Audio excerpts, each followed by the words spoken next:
This is Bloomberg Surveillance with Tom Keene and Paul Sweeney. We're addicted to the parlor game, the Fed, the monetary ballet. Where do you see opportunities in a fixed income space here in 24? With Lisa Mateo on markets. AI affecting demand for cloud computing. And Michael Barr with news. Another legal setback for Donald Trump, this time across the pond. The best in economics, finance, investment, and international relations. This is Bloomberg Surveillance on Bloomberg Radio.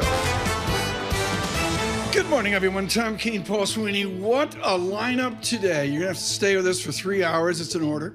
Out there on Apple CarPlay, on Android Play, on YouTube as well. We'll get to all that in a moment. Paul Sweeney, where do you begin? Which guest are you waiting for today? I think we start off pretty strong here with Max Kettner, Chief Multi-Asset Strategist, HSBC Global Research. Right. He's in London. He'll be joining us in just a moment. Elizabeth Economy in the 9 o'clock hour on China. That is absolutely definitive. Edward Ludlow will join us after his conversation with Jen-Hsun. He runs a small tech company. Yep. And one M. Dell of Austin, Texas. Good morning, Michael Dell, if you're listening in the early Texas morning. Program note, it's 7:15. Jurrien Timmer of Fidelity will join us. And I'll give you one big tease right now. He has my slide of the second quarter. You know he's brilliant, and he has one slide you want to stay with us for to get to 17. I'll lead that conversation with that important slide with the gentleman from Fidelity. Futures up 2, Dow futures up 9, mixed markets dead. We're just waiting for the Carol Tim Nvidia announcement. Yes, right? Carol Massar, Tim Stenovic, they'll bring that to you when the news breaks here a little past 4 p.m. today. It's going to be a big issue. Tomorrow. Yeah. Exactly. Yeah. It'll be a big thing because I think, Tom, the market has been really focused on technology as a driver of this marketplace, and AI spending as a big driver of technology. Should I go out and get the new Microsoft laptop? I think maybe. Tell the Red Oak keeper of the Amex and say, pop it slide right on over there to the Microsoft store on Fifth Avenue. Yep. It's got Chat GPT and. Yeah, I also think you need a new iPad too.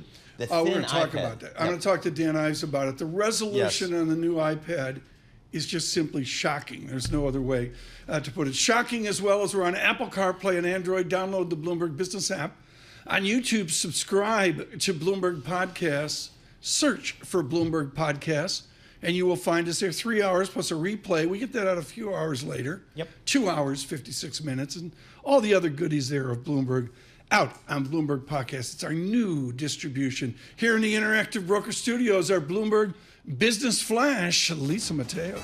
Good morning. And futures, little change. Investors waiting for tomorrow's results from Nvidia, which has really powered a large chunk of the S&P 500 earnings. Nvidia stock up more than 90% this year. It rose 2.8% in New York yesterday, sending the NASDAQ 100 index to another record high. Shares of Nvidia right now up about 0.5%. This morning, the focus, we're shifting over to retail for a bit. We have Lowe's up more than 1%, reported comparable sales for the first quarter that beat estimates, and that was thanks to a boost from professional contractors. And Macy's down nearly 1%. Profits beat estimates, and a turnaround is showing signs of life for Macy's. We're waiting for results from Urban Outfitters and also AutoZone. Over to the bond market, the 2-year yield at 4.83%. That's down 2 basis points, and the 10-year yield at 4.42%, and that's down 1 basis point. That is your Bloomberg Business Flash. Tom and Paul. And also, Paul, thank you, Lisa. I note Apple off the bottom, the April bottom, the gloom of April. Yeah. When the Red Sox were in first place. Apple up 16%. There's something going on there. There's something going on there, Tom. I think people feel a little bit optimistic about this June developer meeting they're going to have coming up in a couple of weeks. I did not get the invite, but I am assuming Ed Ludlow's got a front row seat there. You can't go without the shoes with the white soles. I know. You got to have the white soles. I don't have those. Even David Weston has the shoes with the white sole. Now, David Weston, to me, I look up to as a fashion kind of nameplate. Even he sports the shoes with the white soles and his suits. I don't know what to make of that. So as the shoes with the white soles for men, They're the same like as sneakers. the red soles for women? Maybe. I think there is. I've seen Weston at Daniels. Okay. I've seen him at Daniels. Okay, yeah, with David Weston, he's a player. Very cool. Also, players Max Kettner of HSBC who joins us now. Max, give me the long call and give me the HSBC distinction of your enthusiasm on equities. Yeah, good morning. Look, I guess things are still pretty fine in terms of the overall equity story, and that basically translates into these enthusiasm that we still have when we look, for example, at the Q1 reporting season, both in Europe and in the US. Look at the US, for example, the average earnings beat was around 8.5% to 9%. When we look at the 10-year average from before COVID, that was just around 4.5%. So we just came out of a reporting season where the average earnings beat was almost twice as high compared to the pre-COVID history. Like, what's not to like with that? We're starting to see a bit more earnings strength, broad-based as well, and all that really translates into that enthusiasm for equities. The pedigree of HSBC is the asset class ability. You've got Steve Major on bonds. I guess I have bonds priced to perfection, upper decile spreads, price up, yield down. Are equities in the same place where they're like bonds, priced to perfection? Yeah, look, I think we've seen that last week as well. When we look at the price action over the last, call it 4 or 5 trading sessions, when we look at the 2-year and the 10-year yield on treasuries, we're actually back to the levels where we were before the CPI report. So that sort of enthusiasm that came out with inflation is already out of the price on bonds, but it's not out of the price in spread products, whether that's emerging market debt spreads, whether that's high yield spreads, whether that is global equities across the region in equities. That enthusiasm is still in the price, and I think that's justified because for risk assets, it was really about the tail risk of another Fed hike. It was really about the tail risk. Will the Fed have to backtrack and do a 180-degree backflip and actually say, look, we're not going to cut at all. In fact, we need to raise further. That was really the risk for risk assets more broadly.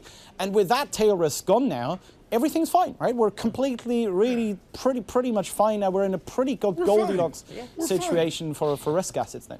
Hey, Max, you're the chief multi-asset strategist at HSBC. What asset do you like here the best? I'm asking you for a friend over here who's in triple all leverage cash. What asset do you like right here? So we are in our asset allocation. We're maximum overweight in high yield credit. Wow. That I think is really the stuff that we like the most. We're sort of halfway overweight in equities. So we've got a broad sort of 50% overweight in equities. They're all in. We're also really like an emerging market actually now, both in equities and on the debt side. So both looking pretty good now. Why? Because when we look at rates positioning and when we look particularly at dollar positioning, the US dollar long positioning of CTAs, of sort of shorter term momentum signals, still really punchy on the long side. Okay. So I don't think there's an awful lot further to go for the dollar higher. There's actually a bit of a potential for the dollar still to weaken, and that should be benefiting emerging market assets here tactically. He's channeling his inner David Bloom. I mean, HSBC's never given it up since David Bloom exited the door. Max Kettner is channeling an inner David Bloom. So, Max, we think about this U.S. Federal Reserve here. How are you guys factoring the Fed here? I mean, I think we started the year with 6 rate cuts, kind of factored into market. Now, maybe 1 or 2. How do you guys think about it? Yeah, pretty much what you said. Maybe 1 or 2, and I think that's totally fine. I think that's absolutely fine, because one thing that we've got to be really realizing, it's a different inflation story to where we were between 2020 and the first half of 2022. Most of that inflation was really a supply side story. It was about supply chain issues. It was about commodity prices going higher.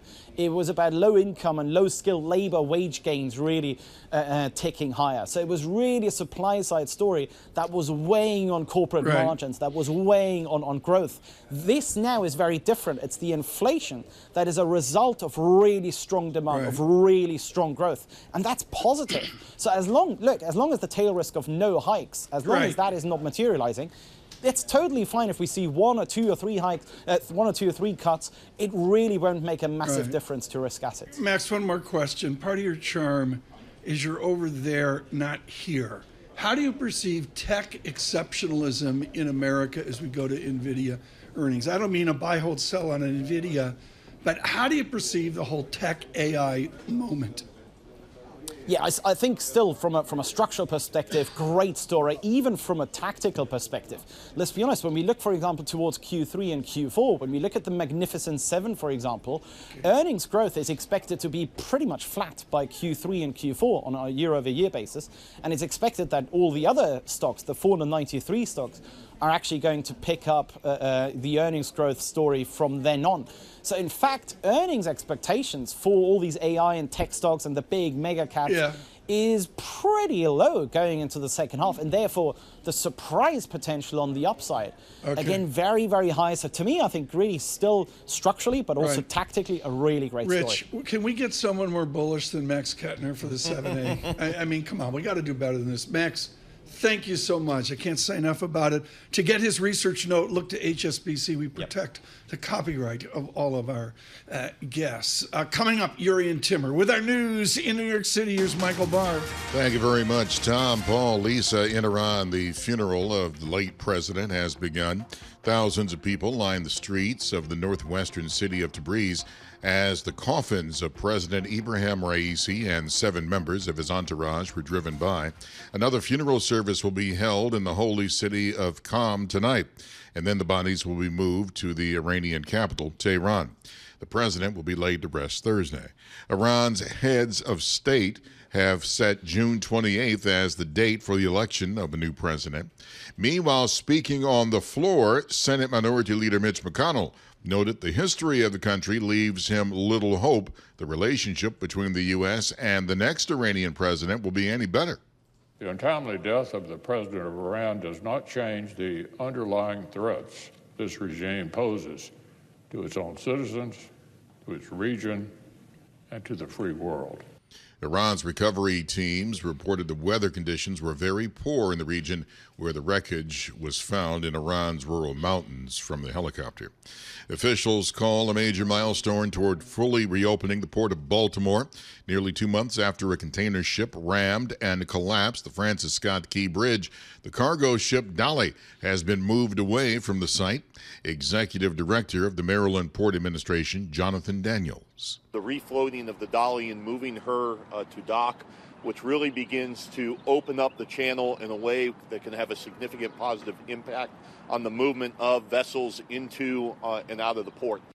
Maryland Port's Jonathan Daniels says within the next week, they should have the full channel open and available again.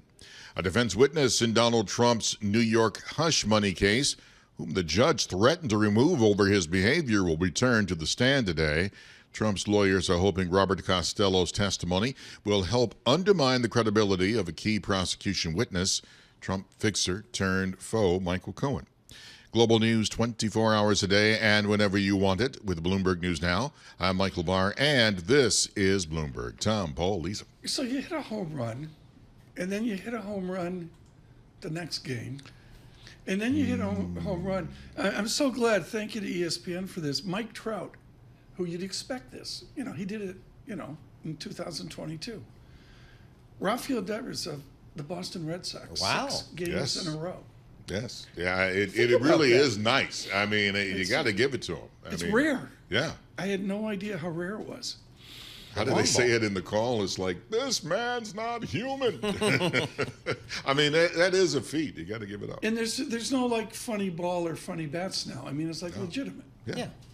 6 games in a row. That's the high point for the Red Sox season. I'm watching That the might be Orioles. it. When's the Cape Cod League start? Cape Cod League is mad. Oh, you're going to get me going. I'm going to, folks, nationwide, it is the coolest thing. Yep. It is just, the Cape Cod League is the absolute best. We have a spectacular lineup coming up. Paul's going to tell you about that, but I just can't say enough about the excitement I have for the next 3 hours. Futures, red and green on the screen, VIX 12.42. Bloomberg surveillance.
Markets, headlines, and breaking news 24 hours a day on Bloomberg Radio, Bloomberg Television, and the Bloomberg Business app. This is a Bloomberg Business Flash. And this Bloomberg Business Flash brought to you by BNY Mellon Insight, June 4th to the 6th in Nashville, Tennessee. Don't miss the essential event for the financial advice community. Visit insight.bnymellon.com. All right, futures right now struggling a bit for direction. Today, investors looking for more comments from central bank officials.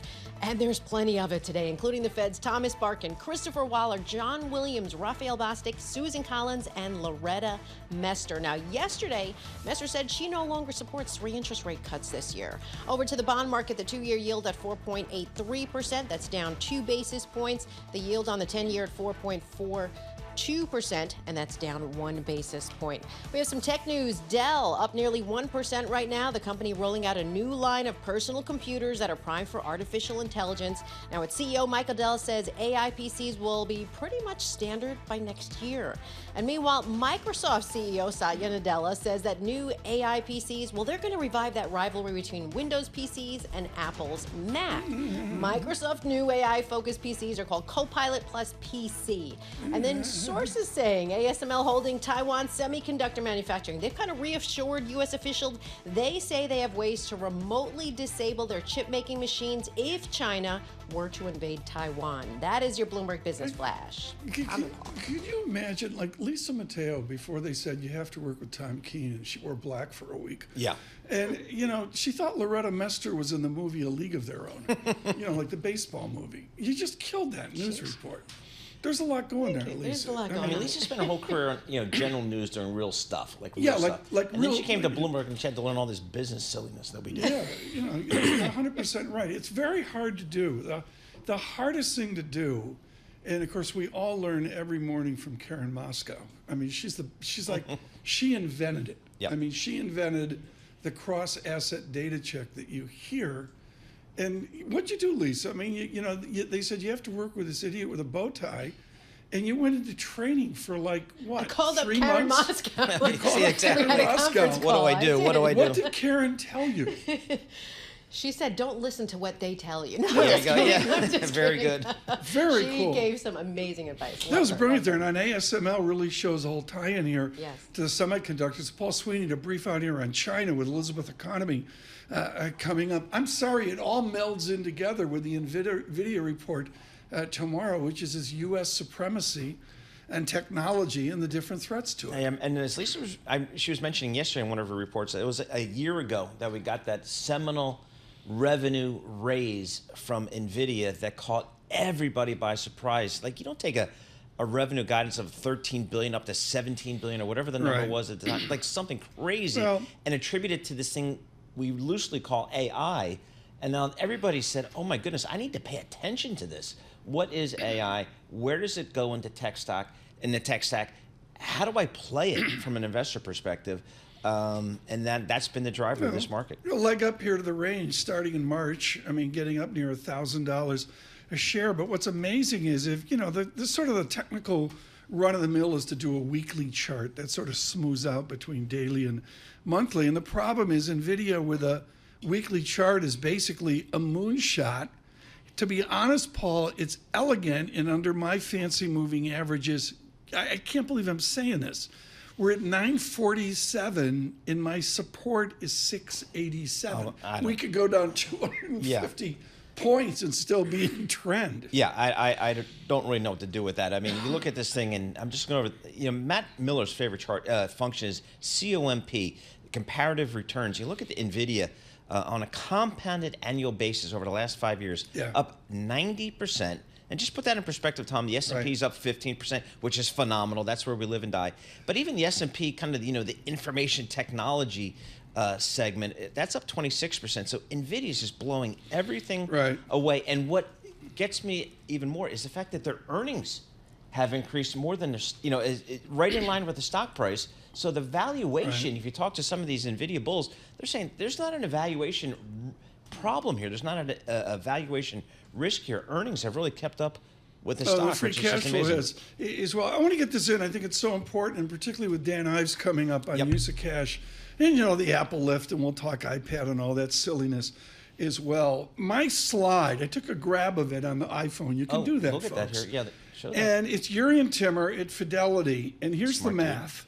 $225 of earnings, $75 of $225 goes to dividends, very linear, S&P dividend 1.35%, $90 to share buybacks. Good morning, Apple. That's a payout of $165. 73% of earnings are going back into dividends or share buybacks. And the one that's been religious on this for years, decades, has been Mario Gabelli, who's just basically saying, give me back the money. And that's what they're doing with share buybacks and dividends. Yeah, I think, you think about a Mario Gabelli, and the focus there at Gabelli Funds and Mario Gabelli has always been, and a lot of investors, is free cash flow. What are you going to do with the free cash flow? You either pay down debt. You see that at Warner Brothers Discovery as a pinata. At least they're paying down debt. Exactly. You either pay down debt, you make acquisitions, or you return that cash to shareholders. And the question is, how do you return it, buybacks or dividends? And that's been the issue. And again, free cash flow, Mario Gabelli, he learned from Mel Karmazin, who was one of the great media CEOs of all time, kind of just preached free cash flow. Because that's really what pays everything. That kind of what drives growth. I'm so glad you bring this up. And this is the encyclopedic knowledge of Paul Sweeney. What would Mr. Karmazin do in this time of streaming? Because he was a profit animal. Yeah, and he was a profit animal. He was a free cash flow animal. I think he probably would have done what Rupert Murdoch did 4 or 5, 6 years ago, which is sell. Because he looks at the streaming business and he says it's such a ramp up to profitability that maybe let's let somebody else try to do that. I think I can maximize the value of my shareholders by selling. And so that's what we saw Rupert Murdoch do. But here, we're starting to see Disney's going to turn profitable in their streaming business this year. And some of the others we're seeing cutting their spending a little bit to try to get to that profitability number. Because if you look at Netflix, that P&L looks really, really good. Great margins, great free cash flow. So the streaming business can be a good business, but you got to get the scale. Can I editorialize? And they had the courage after Showtime dumped Ripley to pick it up. Well, I think if they Showtime must have picked it up cheap. Well, no, I think Showtime said, "Hey, where should we show this? Is it for our audience? Is it for somebody else's audience? It's a black and white period piece, blah blah blah blah." And if Netflix wants to pay me a big dollar, I'll sell it to them because I'll make money from the Showtime, from the Netflix license. I still own the IP, so a year or two down the road, I can show it back on Showtime. I think they probably just, like a lot of content producers, are just saying, how do I maximize the value of my content? If Netflix wants to write me a big check, I'll sell it to them. And it's removed here like Mank. And by the way, I just finished my second episode of Ripley. Love it. Phenomenal. So check it out, folks. Damien Sassar is all over it. He's, I look at Mank, which was Jack Fincher, the screenwriter, 4 or 5 years ago. Black and white, and you say, well, the public won't watch it. All I can say, folks, is take a try with the first frightening episode of Ripley. The black and white imagery, and it just gets better and better. They don't miss a frame through the whole thing. No. And you film in Italy, in Rome. And it's just very Rome. I mean, it looks just phenomenal. What's amazing? What's amazing about it? John Farrow's been to every single location in Ripley. Yeah, of course he has. I mean, it's amazing. Like, there's a point where they're at the town they're in, and like you literally can see one of the power boats that he rented. Yes, one of those George Clooney boats. Yep. Those fancy. Yep. Well, that's John Farrow. He's a winner. It's a Capri. I mean, he goes to Capri and the Amalfi Coast. The rest of it. What we're going to do is tell you about the guest list we got coming up. It's really extraordinary. We got Dan Ives. This is a really important conversation. I've been diving into not like a fanboy, but just curiosity. Okay, Apple iPads, so what? And the answer is it's getting rave reviews. We'll talk about that with Dan Ives. Elizabeth Economy coming up later, of course, with the Council on Foreign Relations. And guess who we end the show with today, Tom?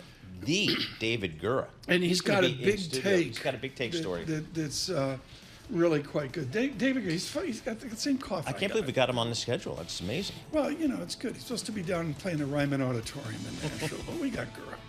Anyway, stay with us. We're on YouTube. Search Bloomberg Podcasts. Subscribe to Bloomberg Podcasts from New York City. Bloomberg Surveillance.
Markets, headlines, and breaking news 24 hours a day on Bloomberg Radio, Bloomberg Television, and the Bloomberg Business app. This is a Bloomberg Business Flash.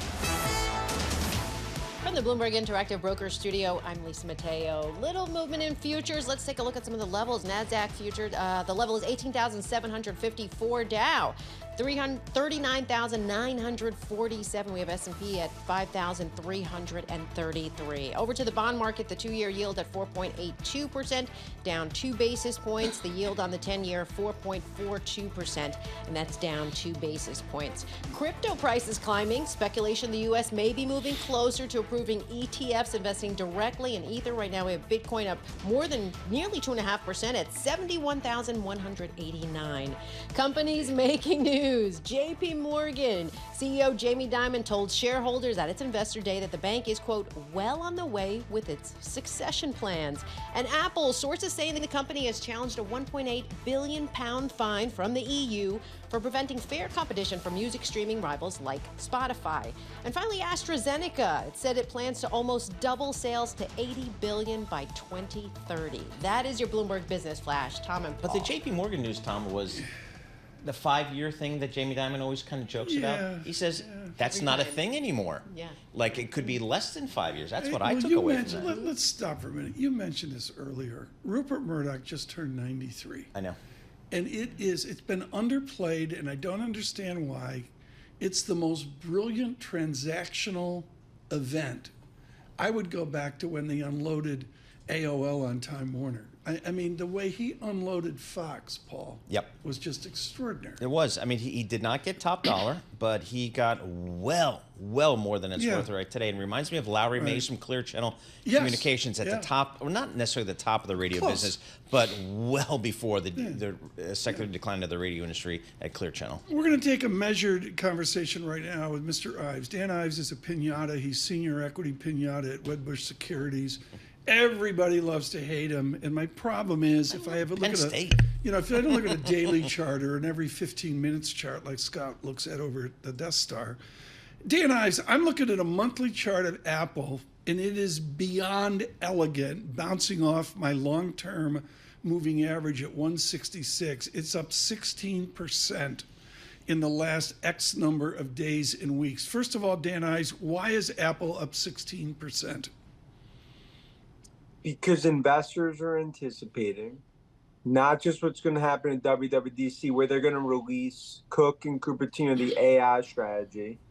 But if you look at numbers coming out of, our Asia checks and others, you're seeing a stabilization of iPhone demand. And I think a renaissance of growth is now on the horizon for Apple. Okay, I don't want to do a fanboy thing here, Dan Ives, but I'm absolutely blown away by the resolution from the M4 chip over to the fancy iPads. Wow. Are they going to cannibalize other Apple products, or are they going to stand on their own? I think it stands on its own. Look, I mean, you've talked about this a lot. The chips, they beat Intel at their own game. And I think now you'll have a legit refresh on iPads, but it shows the power of those chips. And the important thing is that those chips, too, they're going to be able to ultimately navigate and deploy AI features within the broader Cupertino ecosystem. And that's why most are going to access AI in the future through an Apple device. Hey, Dan, as Tom mentioned, this Apple's up 16% over the last period of time here, the last several days and weeks. What's the call on China these days? How's the market viewing the China, I'm going to call it a risk for Apple? How's the market digesting and discounting it? Yeah, Paul, I think it went from a huge risk to what we've seen, especially our checks in Taiwan this week, stabilization to an uptick. So I think what's starting at, market's starting to sniff out not just a stabilization, but an uptick in China. And at that point, I mean, that's Cook drinking a mimosa, because then you now start to see an upgrade cycle take place with the biggest event we've seen in a decade with AI coming to Apple. All right, so June, this developer conference, what should the market expect here? What do you think is going to happen there? So I think, look, some are fearing it will be a hype event. I strongly disagree. I think this is the start of essentially what's going to be AI to developers. So it's really the start of a new AI app store from a services perspective. And I think the features that they're going to build in, right, not just their own, but OpenAI that they'll ultimately introduce, I think that's a partnership right. that's going to be exclusive and important. One more Apple question. I really want to go financial, but I'm going to stay on the fanboy stuff. Dan Ives, what am I actually going to do with AI with Apple? If I've got the iPad and the Pencil Pro and I'm Mr. Artsy Fartsy, what's AI going to do for me where I look like I'm not making Popeye as a comic strip? Well, first off, I think the big thing, especially with OpenAI and some of these LLM features, Apple is really trying to get you to almost bypass things like Google and some of the traditional search. But I think the biggest thing is just the features that you're going to see come out on healthcare, on consumer apps, on generative AI. It's all going to be apps. Developers are going to be building generative AI-driven apps on the iOS foundation, and that's the key. In the future, it's all going to be mostly through Apple devices. But that's what Microsoft's fighting this week.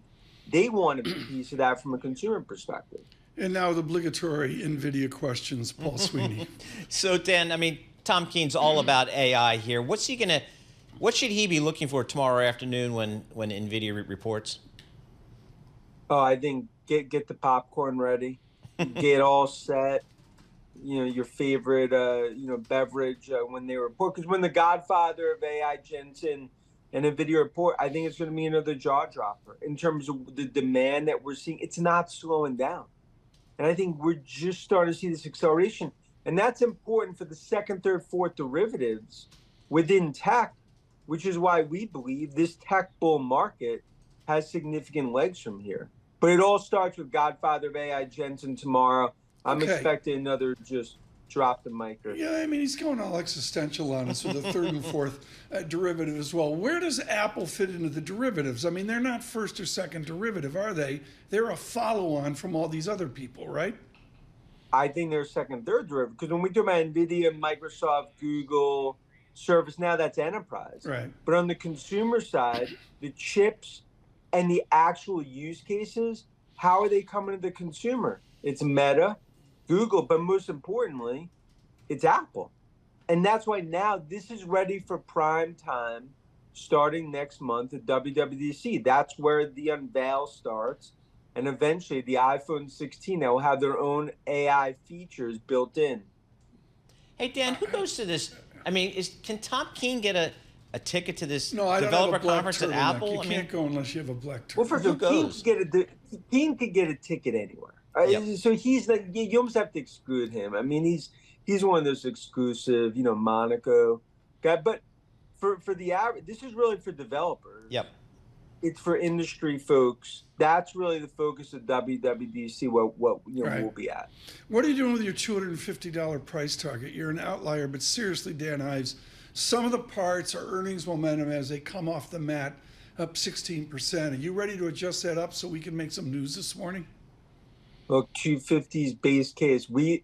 I believe AI will add $30 to $40 per share to this Apple story over the coming years, and that's why I think $4 trillion will be what we'll be talking about in Apple a year. Go first derivative. What's it do to Microsoft? Oh, I mean, I think Microsoft they're right now in the leader seat from an enterprise perspective. I mean, if the Mount Rushmore of AI, it's Jen-Hsun, they're carving that out. Who's next to it? It's Nadella. Can you see Mount Rushmore? Yeah. Jen-Hsun, Dan Ives, Ed totally. Ludlow, and Satya. Right. I mean, it would be too much. That would be too much. Dan Ives, I could just see you on Mount Rushmore. Thank you so much with Wedbush. You can send your hate mail to Mr. Ives directly, or I get the hate mail too. If you have love notes for Dan Ives, they go through Lisa Mateo. Mr. Ives is with Wedbush. He is enthusiastic on America's technology. We got red and green on the screen waiting for those Nvidia earnings tomorrow.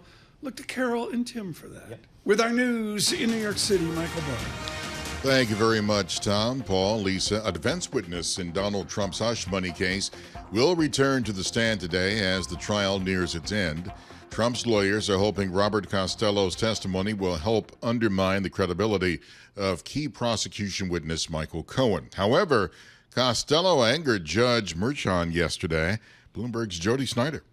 After Donald Trump's team called their second defense witness, attorney Robert Costello, to testify, some of the things he said and some of the ways he said them upset the judge, Merchan, and he cleared the courtroom. Bloomberg's Jody Snyder. The judge called Costello's behavior contemptuous. Costello ultimately resumed testimony. Singapore Airlines says one person was killed and several others injured after a flight from the UK to Singapore encountered severe turbulence in the skies over Asia and was forced to make an emergency landing. The carrier said in a statement, "We are working with the local authorities in Thailand to provide the necessary medical assistance and send a team to Bangkok to provide any additional assistance needed." The Boeing 777 had 211 passengers and 18 crew on board. One of the 5 Americans being detained in Turks and Caicos because ammunition was found in their luggage is talking. Tyler Winrick is speaking out ahead of his plea hearing later today. I have a lot of fear and anxiety. The best outcome to this is that the judge will find leniency and compassion in the situation and steer away from that 12-year sentence and be able to give a sentence that is less than that and a fine, hopefully.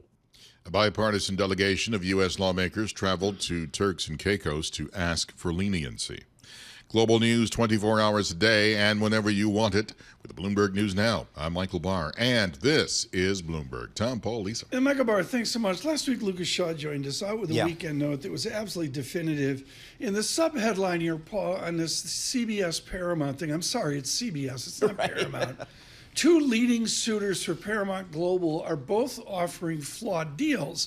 And down below in the paragraph 14 or whatever, Lucas basically alludes that Apollo hasn't really made a legitimate offer yet. No, I'm confused. This is an ugly process. Having run many sales processes or been involved in many sales processes in the past, this is ugly. We have no credible bidders. At all, in my opinion. We have no financing out there for the bidders that are there. And you've got no deal, despite having the control shareholder in a company willing to sell. And again, I kind of joke, but I don't. But as recently as 5 years ago, this company could have been sold at a premium valuation with 2 or 3 phone calls at the most. No due diligence. Just get it done. Now you can't get anything done here, and I'm not sure why, other than really nobody with a credibility wants to buy this thing. And I'm not just saying it's just Paramount; it's just traditional media in general. There's no strategic buyers out there. The financial buyers who I thought would step in, private equity, have not for whatever reason. Because they've looked at it and they can't figure out where the marginal profit dollar is in the future. Yeah. So I just don't see it. Yeah, and then you had the CEOs, kind of step down at the end of April, so you really have no real leadership driving the sale process here. So you're left with a controlled shareholder, Sherry Redstone, who's arguably has conflicted interests vis-a-vis other non-controlling shareholders. So it's really a very bad situation. And you kind of, for those of us who have been around this company for 30, 40 years, it's a little bit sad here because Sumner Redstone, I'm sure he did not want this. Oh, I'll have to see. Warner Brothers Discovery again. Looking at it, we got some media types on here to help us out with this. It's a big part of our lives. And it's right now, I'd just say simply the customers driving the boat, not the financiers and the creatives as well. Futures flat. It's an amazing noodling market here, all of it waiting for the Nvidia splash. Tomorrow, maybe some economic data as well. We'll keep you in touch with that. From New York City, Bloomberg Surveillance.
Markets, headlines, and breaking news 24 hours a day on Bloomberg Radio, Bloomberg Television, and the Bloomberg Business app. This is a Bloomberg Business Flash. From the Bloomberg Interactive Broker Studio, I'm Lisa Mateo. Little movement in futures this morning. We have over to the bond market, the 2-year yield at 4.83%. That's down 2 basis points. The 10-year yield at 4.42%, and that's down 1 basis point. Over to commodities, spot gold lower at $2,420 an ounce. We have Brent crude at $82 a barrel, WTI crude at $78 a barrel. Companies making news, that's Grant Thornton laying off about 350 U.S. employees. It's moving closer to a PE deal. That's according to the Wall Street Journal. And we have some gaming news. Tencent suspended its Dungeon and Fighter mobile game within an hour of its China debut. That was due to some server glitches. Yeah, that problem there. But Bloomberg Intelligence does say it's unlikely to have a material impact on its earnings. And Nintendo has brought Shiver Studio to help add games to its next Switch console. That is your Bloomberg Business Flash. Tom and Paul. I missed all that. I won't let You're not him a in gamer? the house. Pong. Pong is kind of Pong is about where that's my high remember point. Battleship? Battleship. Yep. You had to have a rolling rock in your hand Yes, while you exactly. played Battleship. Absolutely. As well. This is a few years ago, to say the least. Most important thing I heard yesterday, Paul, was always some Eric Balchunas. It's just brilliant. And I was thunderstruck at the size of the outflows from traditional active mutual funds. That's a lead story, folks, you're going to hear about into autumn of this year. And it's going to be, it's just amazing how this ETF structure, this wrapper around managing money has become so popular because of a variety of reasons, not the least of which is the lower cost vis-a-vis mutual funds. But that's where all the money's going, Tom. And thankfully, we have people like Eric Balchunas to keep us up to date on what's happening. To me, it's the whole thing with it is the consumer power. Yeah, I mean, exactly. You know, there's a lot of people with suits and ties and bow ties and Chanel dresses walking around telling people what to do. And the answer is the customer's voting every day. Yep, absolutely. And it's not just the index funds. I mean, there's ETFs for everything. Any way you want to slice or dice it, they're there. No, we'll have to see. Now, a look at the front pages. What's making news around the world? Your daily roundup of today's headlines from major publications. Your daily look at the front pages around the world. It's brought to you by IBKR Financial Advisors. Switch to Interactive Brokers for lowest cost global trading and turnkey custody solutions. No ticket charges, no conflicts of your interest. That's at ibkr.com/RIA. ibkr.com/RIA. Interactive Brokers, a foundation to what we do here, including our newspaper segment. I glanced at least. This is a great lineup you got today. Where do you start? Yeah, we're starting. This is an interesting article on the Terminal. You can check it out for yourself. Florida being hit by this surge in commercial property insurance bills. And because of that, it's causing a major issue there. I'll get to that in a second. I want to break down the numbers, though. In the 5-year period ending 2023, costs surged 125%. Last year, premiums soared 27% for the second year in a row. So because of that, more nursing homes, they're starting to close down each year. The cost of senior care is starting to rise. Two things are happening. So you have climate change, you have more, hurricanes, stronger hurricanes, and then you have the challenge of caring for an elderly growing population. So you have those things starting to collide together, and now because of that, there's this issue. Where are the elderly going to live? Because they all like, to go down to Florida for the warmer weather, lower taxes. That was years ago. Do they want to go down there now? I don't know, because what I've seen is a couple good articles. I'll give the Wall Street Journal a shout out on this, on the exodus of middle-class people from Florida. They're going up to Georgia, North Carolina, The low country, Wake that Forest, is beautiful. Yeah. With Florida being threatened by more powerful hurricanes, commercial property insurance costs last year surged at nearly 5 times the national pace. That's a problem. It's a problem. Okay. And if these retirement homes keep closing down. I mean, Florida, they can't take all these people that have been coming down. I would think they'd have issues with schools or housing or just resources, water. I mean, somebody in the last 24 hours in the Zeitgeist had a whole thing on Coral Gables. Yeah. I mean, I looked seriously at Coral Gables about 7 years ago. It was really, I just didn't want to get out of the triple leveraged all cash fund. But the answer is Florida isn't Miami. Florida isn't just Coral Gables. And hedge funds and all the other the life of Mike McGlone. Mike McGlone, exactly. It's not just there's a whole nother floor. Well, the thing is, it's hard to find a place. My mom's in Naples, and when she had to move places from one retirement community to another, it was hard to you're on waiting lists. I mean, it's hard to find a place. Yep. So with more closing down, not so good. Hey, Lisa, I'm You're staying in Jersey. I'm staying in Jersey. You're staying on the shore. Yeah, exactly. Okay. Next. The highest paid CEOs of 2023. Okay, this is from the Wall Street Journal. They did an analysis, more than 400 companies from MyLogIQ. Okay, so they found that half of the executives made at least $15.7 million. That's a record for this survey. Several making about more than $50 million. The highest paid S&P 500 CEO in 2023 goes to Broadcom's Hock Tan, who made $162 million. There are certain stipulations, though. He has to stay in the job for 5 years, and Broadcom's share price has to reach certain targets after 2025 of October to get that full value. Then he was followed down by Palo Alto Networks' Nikesh Arora, and third, Blackstone's Stephen Schwarzman. Every single year he's there, Stephen Schwarzman. Is it appropriate to put equitized risk into compensation studies? Tom, the scam, however you want to phrase it, the structures are basically stock-based compensation. It sounds good to shareholders. It's based upon metrics that can be, managed, whether it's cash flow, free cash flow, earnings, whatever. You can run your business to reach those metrics. To achieve those hurdles to achieve your stock-based at-risk compensation, right. And that's what corporate America and the boards and shareholders, quite frankly, have basically signed on to, and that's kind of where we are. Those stock awards are growing their compensation packages. I'll tell you. This one you heard it come out. Scarlett Johansson. I'm a huge Scarlett Johansson. Me too. Fan. Yes. I think maybe for different reasons. Okay, I got you on that one. She has lawyered up. She's fighting back against OpenAI for a voice that she says sounds like hers. So the backstory is in September, she got an offer from OpenAI Sam Altman to be the voice of this audio feature for the ChatGPT, but she decided to pass on it. But then last week, OpenAI released these new tools that included this voice called Sky, and she says it sounded just like hers. Altman saying the voice is not hers. It was not intended to sound like her. They had a voice actor before even approaching her. OpenAI did take down that voice. It's called Sky. Replaced it with another voice called Juniper. But you see this. So it's this they battle. replaced what she believes is her voice. Yes, but the point is the battle that the strikes were behind it too. AI fighting these deep fakes. A lot of Hollywood actors. How many lawyers will be employed for the next 5 years? Oh my goodness, that's true. And looking at the Bloomberg reporting here, that Johnson has waded into legal issues in Hollywood before. In 2021, the actress sued Walt Disney, claiming the entertainment company broke its promise to release her latest film, Black Widow, only in movie theaters when it made it available for streaming. So and good for her for doing stay on that. top of it. I haven't said this publicly, but OpenAI got in touch with me about 8 months ago, and they said, we'll pay you not to use your voice. I was like, they're going to use your voice. Oh, okay.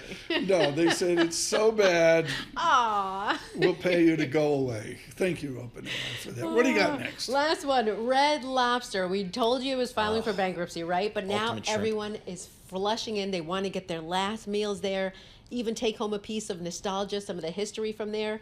That $20 all-you-can-eat shrimp deal in June, it really killed them. But people love the affordable price for seafood that they can get there, and that's why people keep going back. They say they like the nostalgia. They had, family parties, birthday parties. Yep. And actually, Elon Musk did tweet that he was unhappy when he found out that they were filing for bankruptcy. He said, too bad, I have some fond memories from a long time ago eating at Red Lobster. So people have been trying to buy certain things when those stores close out, like some of the kitchen stuff. They want to buy the lobster tanks. So they want like a piece of the history because they say it's been part of their lives. Did they go under because they were giving away shrimp? Come on, that's just too simplistic. No. It had a lot more to do with it. I think it was underlying real estate costs and labor costs and so on and so forth. But I mean, and then just people, I think their demographic has been kind of pinched a little bit at the margin. So it did, but that was an $11 million loss for them, that for the $20 shrimp thing. for Thanks the so quarter. much. It's the Tottenham sound. As the Beatles broke, somebody else broke. Dave Clark 5. Good morning.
This is Bloomberg Surveillance with Tom Keene and Paul Sweeney. Are these stocks under-owned by institutional Wall Street? A lot of these companies talking about generative AI. With Lisa Mateo on markets. Investors just worried about the ongoing sales slump in China. And Michael Barr with news. A ship traveling through the southern Red Sea has been attacked. The best in economics, finance, investment, and international relations. This is Bloomberg Surveillance on Bloomberg Radio.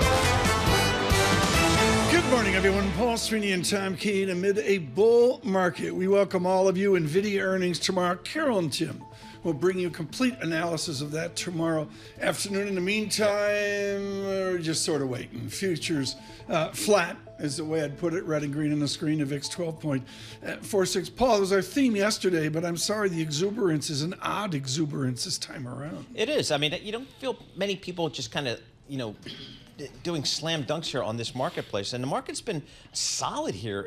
Solid, I like so that. far this year. I mean, Yeah. and the earnings. I think the earnings have been the story over the last month or so. Earnings have come in generally very strong on this earnings cycle, and we've got a Fed that presumably will be cutting rates maybe a little bit later than people anticipated, Right. maybe not as often as people anticipated, but still the expectation is for rate cuts. We're going to go mid-cap in a moment. David Sowery likes to walk away from the Dow, from the pandemic low, up 100%, 26% per year, roughly, maybe a little less than that. Off the 2 Octobers ago low, up 32%. Off last October, just now, up 25%, getting up near the highs that we're seeing in 2021. We'll do that here in a moment. Bloomberg surveillance this morning brought to you by CohnReznick. Advisory assurance tax, CohnReznick's enterprise risk management solutions. They can help your company drive value through stronger compliance and reporting procedures. Visit CohnReznick.com. Thank you, CohnReznick, for really original commitment to what we're doing here as well. We're on Apple CarPlay, Android Play as well. And we're also out on YouTube. Search Bloomberg Podcasts. There's a live chat. It's very cool. Subscribe to Bloomberg Podcasts. There's a Good Morning Mexico City out on.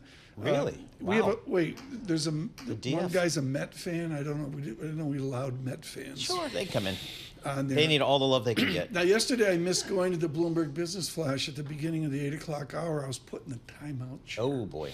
The Sparta time. You have to sit in a corner up in the food court. Because we didn't get to Lisa Mateo for the... I didn't get my 10 a.m. tang. Yep. It was a timeout chair. Boy, did I learn my lesson with our Bloomberg Business Flash. Lisa Mateo.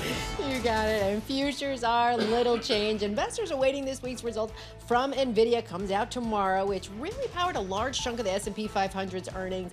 Nvidia stock rose 2.8% in New York on Monday, sending the NASDAQ 100 index to another record high. Shares right now, they're up about 0.5%. This morning, the focus shifting a bit. We have retail earnings. We have Lowe's. They're up more than 2% right now. Reported comparable sales for the first quarter beat estimates, and that was thanks to a boost from professional contractors. And then you have Macy's. They're up nearly 4% right now. Profits beat estimates. It's pushing the company to raise its outlook for the remainder of the year. And it really draws that question whether could it lower their interest in the buyout offer from Arc House Management and Brigade Capital Management. We shall see. We're also waiting for Urban Outfitter and AutoZone. Over to the bond market, the 2-year yield at 4.83%. That's down 2 basis points. And the yield on the 10-year, 4.42%. That's down 1 basis point. That is your Bloomberg Business Flash. Tom and Paul. Program note, BitDog, 71,000. What?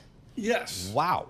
Wow. Okay. It was just down to 63. You blink and this thing moves. It's just amazing. I'm up, getting my first sank of the morning in the food court, and there's McGlone. He's got his laptop open. He's just...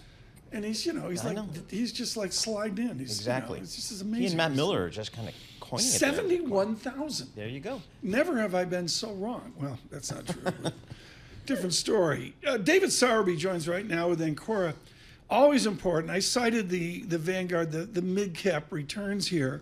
David, just to begin with here from the tech frenzy, is the market broadening out? Slowly.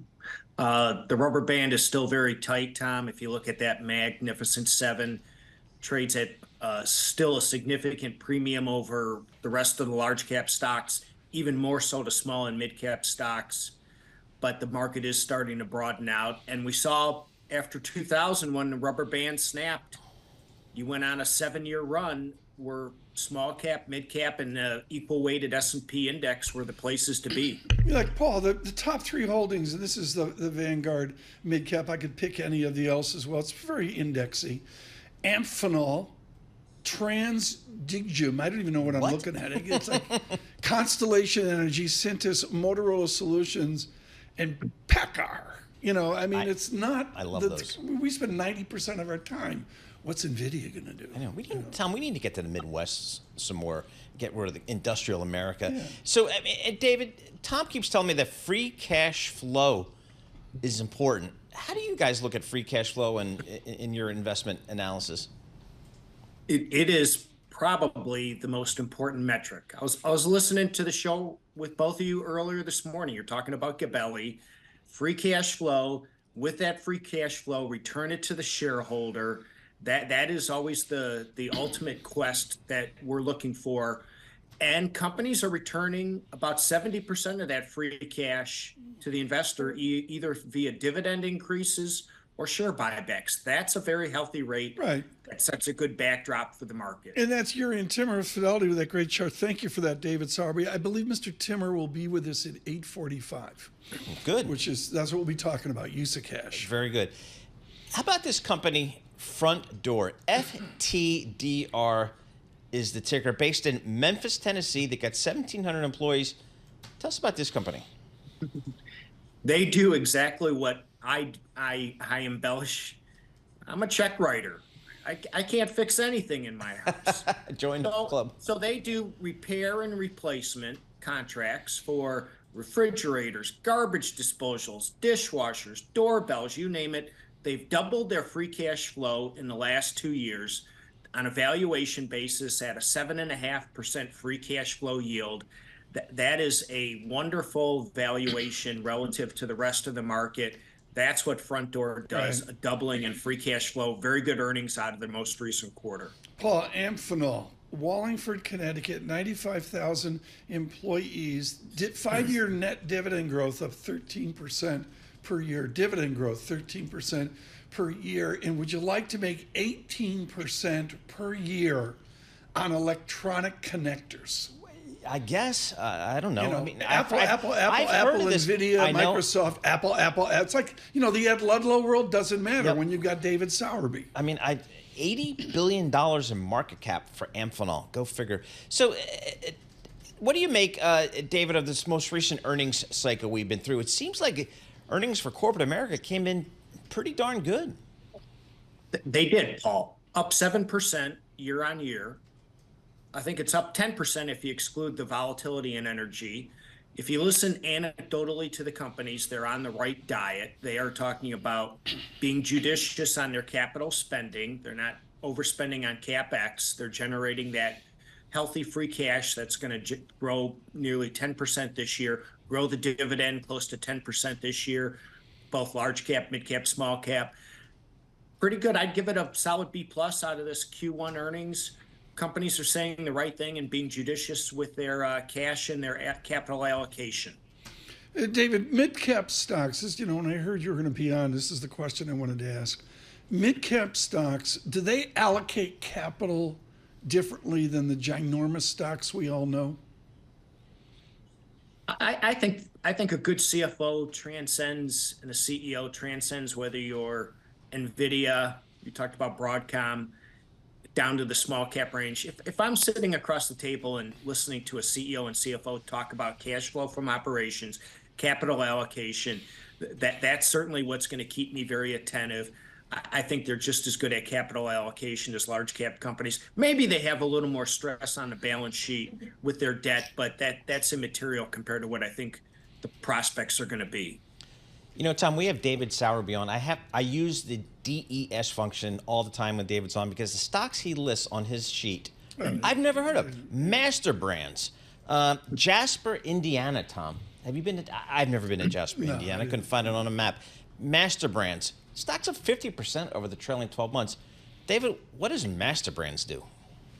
Cabinets, whether it's for the kitchen, the bathroom, other parts of the house, $2 billion market cap. How do you find these things? Two analysts follow the company. One of our most important factors is we're going to look for spinoffs. We're also going to look for underfollowed stocks before they go in the Russell 2000 rebalance. That's really one of the key factors. Master Brand, just a couple of analysts who follow them. When you have a longer-term reputation in the small mid-cap space, you often get those phone calls and you're able to dig into those underfollowed stocks before they go into the Russell 2000. David, thank you so much. David Sowerby with a mid-cap brief, always valuable with Mr. Sowerby. With our news in New York City, here's Michael Barr. Tom, Paul, Lisa, thank you very much. France and Belgium have released statements supporting the world's top war crimes court and its chief prosecutor's request for arrest warrants for leaders of Israel and Hamas after Israel and the United States both harshly condemned the effort. International Criminal Court Chief Prosecutor Karim Khan announced his intention to seek warrants for both Israeli and Hamas leaders whom he accused of war crimes. Israeli Prime Minister Benjamin Netanyahu. To seek arrest warrants against the democratically elected leaders of Israel is a moral outrage of historic proportions. It will cast an everlasting mark of shame on the international court. Meanwhile, President Joe Biden says he sees no equivalence between Israel and Hamas. Days of funeral ceremonies have begun in Iran following the deaths of President Raisi, the country's foreign minister, and others in a chopper crash Sunday. One person has died on a flight hit by severe turbulence. The Singapore Airlines flight from London to Singapore was hit by turbulence before it was diverted to Bangkok. More than 30 others were injured during the rough flight. Martin Gruenberg will step down as head of the FDIC. Bloomberg's Amy Morris has details from Washington. Findings of a toxic work environment put the regulator at the center of a heated political fight and fueled calls for his removal. Gruenberg has faced mounting pressure following a scathing report detailing allegations of harassment and discrimination, finding a misogynistic workplace culture at the FDIC, and raising questions about Gruenberg's leadership. Gruenberg says he will leave after his successor is confirmed. He's been with the FDIC since 2005. In Washington, Amy Morris, Bloomberg Radio. Global news 24 hours a day and whenever you want it with Bloomberg News Now. I'm Michael Barr. This is Bloomberg. Tom, Paul, Lisa. Jasper, Indiana. Good morning, Indiana. Good morning, West Lafayette. It's our, we've got board members of the team there. Jasper, Indiana is 21 miles from French Lick, Indiana. I know French Lick. And I'm sorry, forever, French Lick, Indiana, which is on, my eyes are failing me here, on Route 130 or 150, down from Longtree. I mean, it is about Lawrence Bird. Yep. And Michael Barr, I mean, we forget about the basketball of old. Those people invented what we see today. Yes, and I have to say it. There's something else that's very important that's happening in Indiana over the weekend. Oh, please. What would that be? Yeah, I know what it is. One word, Indianapolis. Yeah. Oh, boy. The 500. Does it That's still have the Memorial Day cachet? weekend. Does it still have the cachet that it's always had? Oh, yeah. I mean, think of it. For 3 races. You got Monaco that morning, you have Indy midday, and then you have the Coca-Cola 600. I'm going to cut Indy some slack. Fact, I turned off the Formula One this weekend in Italy. It's boring. Indy's never boring. Indy's you're right about that. Yeah. Never, ever boring. Futures up 1. Dow futures up 21 from New York City. Bloomberg surveillance.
and breaking news 24 hours a day on Bloomberg Radio, Bloomberg Television, and the Bloomberg Business app. This is a Bloomberg Business Flash. From the Bloomberg Interactive Broker Studio, I'm Lisa Mateo. Little movement in futures. Let's take a look at some of the levels. The NASDAQ, 18,740, Dow, 39,965, and the S&P, 5,332 before the bell. Over to the bond market, the two-year yield at 4.83%, down 1 basis point. The yield on the 10-year, 4.43%, and that's down 1 basis point. Crypto prices climbing. Thoughts the U.S. may be moving closer to approving ETFs investing directly in Ether. We have Bitcoin up 2.5% at 71,293. Few companies making news. J.P. Morgan, yet CEO Jamie Dimon telling shareholders at its investor day that the bank is, quote, well on the way with its succession plans. That 5-year retirement may not be going anymore. Apple, sources say the company has challenged a £1.8 billion fine from the EU, and that's for preventing fair competition from music streaming rivals like Spotify. And finally, according to Oxford Economics Global Cities Index, New York, London, San Jose, California, the world's top cities. That list ranks the world's 1,000 largest urban economies. That is your Bloomberg Business Flash. Tom and Paul. Lisa, thanks so much. I appreciate it as well. We're taking a little bit of foreign exchange tech, but really equity tech. But we've got to focus now on coupon and on clipping a coupon, finding a coupon, or actually looking for total return. And you can visualize this on radio. We don't need this on YouTube, but the answer is from the Volcker yield to worst of 16%, maybe 15% on a moving average basis. We've come down over 40 years to about 2%, and then we've exploded higher. Price down, yield up in a bond market. For perspective, Vishal Kanduji joins us right now, head of broad markets fixed income at Morgan Stanley, a really holistic omnibus view of finding yield. We are out on yield to worst more than a medical chart. We're out 4 standard deviations, 6 standard deviations from long time. Can you state now that there's a turning point and we're going to see a recovery out 3 years, out 5 years of price up, yield lower? Absolutely, yes. And I think that's what excites us. Thanks, Tom, for having me on. I think 3 basic things define the setup in the bond market, and you did it very eloquently this morning as well, where we know from the data that we collect, the components of inflation that we are looking at, that even though bumpy, the inflation is trending down. So we are changing quadrants from very high growth, very high inflation into stable growth, low inflation. Point number 2, fundamentals on the corporate and consumer market. Yes, there are some yellow and orange and red signs in certain parts of the market, but broadly, I think those balance sheets are doing really, really well. So fundamentals are still very strong.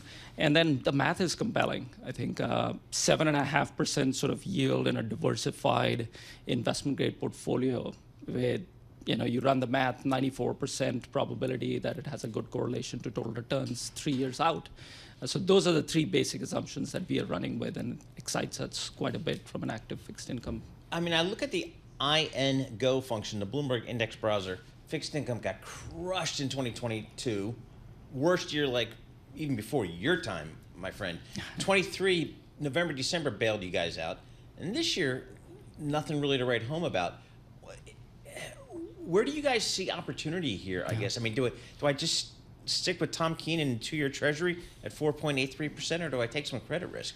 No, definitely tough slog. The only consistent thing over the last probably 24 months or 36 months has been the narrative shifts that we've gone through. And that's because I think the inflation, the quadrants were moving so quickly, and the Fed was trying to catch up on it.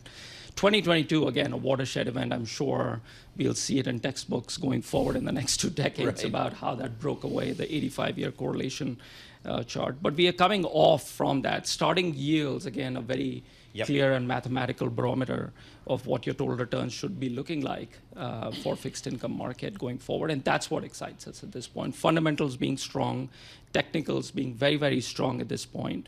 And then I think starting yields, the math is very compelling at this point. So I'm sure everybody listening or watching worldwide are saying, wait, he just said 7.5% coupon.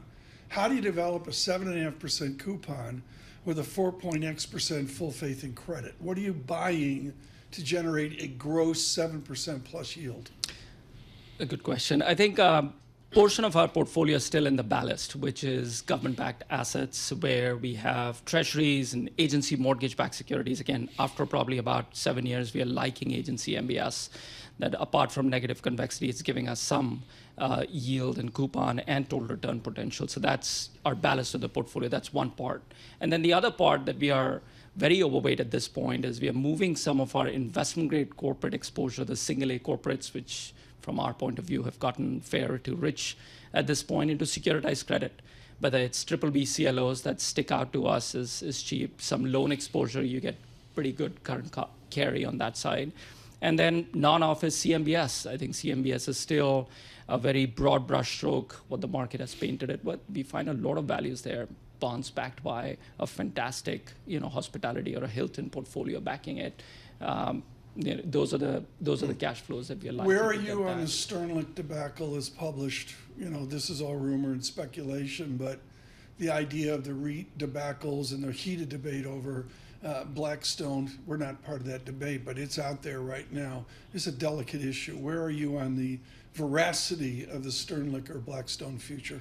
I think we do think that there are structural issues in that market. I think the mark-to-market is not yet reflecting the reality of what office CMBS could be going forward. Again, we are public fixed income investors in our portfolios, so we constantly look at what the public fixed income market is offering us, and then that market has not yet adjusted. Maybe the privates and the loan market has from that end. So we are staying away at this point, being very patient. At some point, the value will become superbly attractive to us to get back in, to earn that extra coupon and total return potential.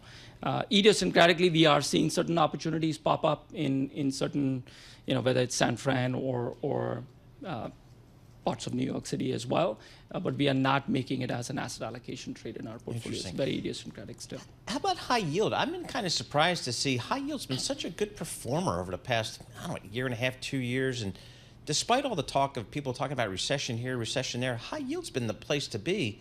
How do you guys think about that? Do I take that kind of credit risk?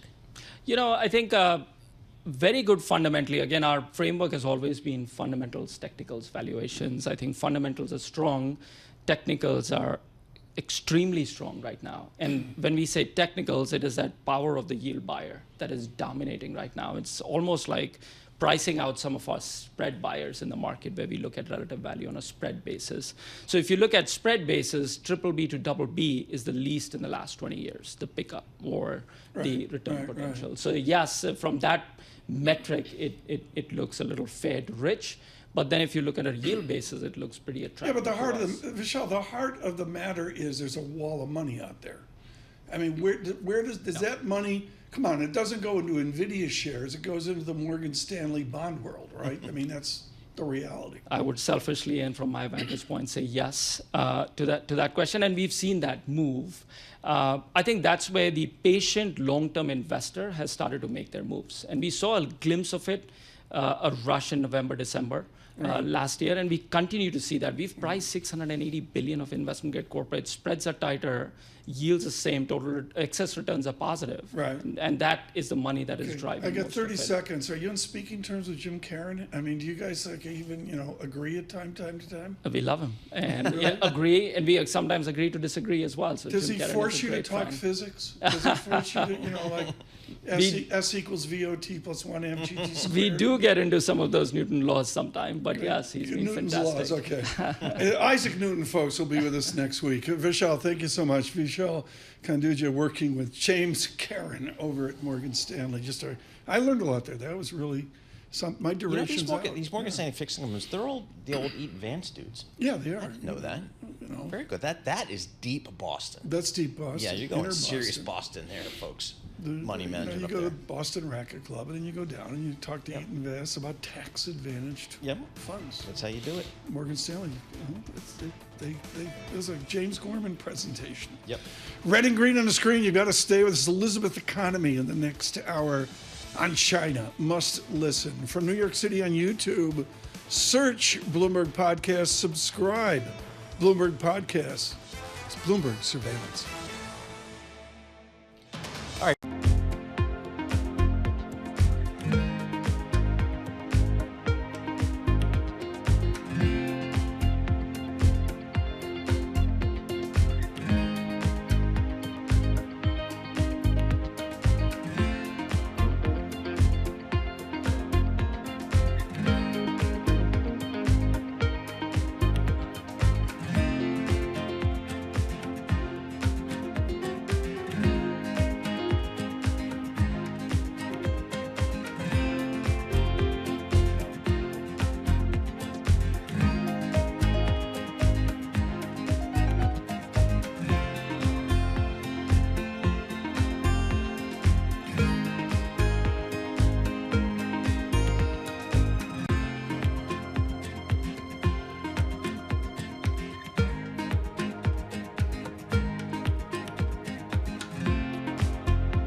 Markets, headlines, and breaking news 24 hours a day on Bloomberg Radio, Bloomberg Television, and the Bloomberg Business app. This is a Bloomberg Business Flash.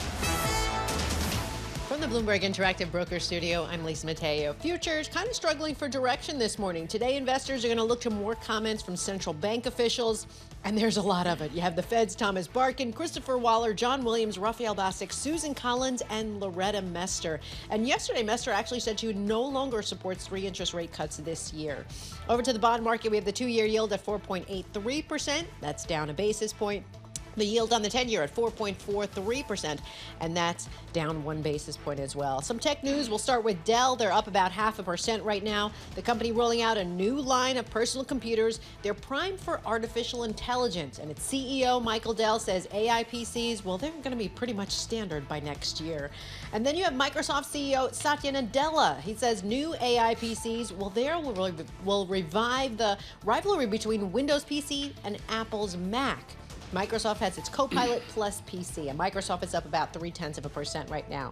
And sources say ASML Holdings and Taiwan Semiconductor Manufacturing, they've reassured U.S. officials. They're saying they have ways to remotely disable chip-making machines if China were to invade Taiwan. That is your Bloomberg Business Flash. Tom and Paul. Elisa Mateo, thanks so much. Our economic indicators at 8:30 through the week, through the month, on to the Fed meeting June 12th. Economic indicators brought to you by Commonwealth, supporting more than 2,000 independent financial advisors with the solutions they need to grow a thriving business. Commonwealth, go where you grow. Visit commonwealth.com to learn more. I have been in wide anticipation of this conversation. As you know, with the U.S. drive time, we're very U.S.-centric. There's a whole other world out there, and it's ascribed, Lisa mentioned ASML, and there's other giant companies of Europe. But for so many of us, it's the restructures years ago of Nestle and Unilever and that. Beata Mente is with Citigroup. She's their Euro equity strategist and joins us. And it's just simple. Beata, those charts don't look like American charts from the lower left to the upper right. When does Europe, and particularly large cap Europe, get its act together? Hi, Tom. About at the start of the year, when we started to see a huge narrowing of the equity markets into this large cap growth, which we were always saying that it was a catch-up versus what has not happened in Europe the year before in 2023, right? So the US has narrowed into the Magnificent Seven. The European equities haven't. So at the start of the year, we've had this narrowing into large caps in Europe as well. We think this is mostly over, and the next step for Europe is broadening, which is a more natural way for Europe to outperform. You have the advantage of massive Citigroup securities analysis. I'd mention just as one point of that, Catherine Mann sitting with the Bank of England right now. Beata, when I look at the managements of European corporations, are they as focused on capital allocation and use of cash like American corporations? More and more so. So the markets, the last decade of the market preferring payouts has forced European companies to start follow the suit of the US companies. But of course, it's a bit different pattern, right? So the distribution of capital to shareholders is like through the buybacks, is through different parts of equity markets in Europe, is through the parts that actually are the biggest dividend yielders as well. It's just through the value, not through the growth. So of course that bodes better for what's ahead of us. I mean, Paul, to be honest here, I look at Unilever, and folks, this is just my ancient history of studying these things, and they had a huge restructure. Yep. I'm going to say 20 years ago. They got 128,000 employees. Wow. They're popping next to no dividend growth. They pay a 3.45% dividend. Nice. Great, but it's not growing. The free cash flow is not growing, and the stock's a single-digit performer over the last 10 years. I don't get it. Yeah, I'm not sure what you do there. I mean, so Beata, talk to us about inflation and disinflation and the impact on profit margins for European companies. Absolutely, and inflation and disinflation has very much to do with the previous topic of distributing capital to the shareholders. We can come back to that later as well. So basically, the last bear argument that is out there among the investors is surely inflation has helped so much earnings for the corporate sector, for the listed companies, and has shielded the margins, boosted the margins higher, right? Surely now that it's rolling over, it's a bad sign. So, of course, there are some reasons to be worried, but there are some reasons to be cheerful as well. To be worried, if you want to be worried, you could argue, yes, costs remain strong because there is still wage growth, right? While companies no longer have the pricing power that they've had last year or the year before. Right. So these are the negative signs. But on the positive side, really, profit margins only collapse when you have an EPS recession.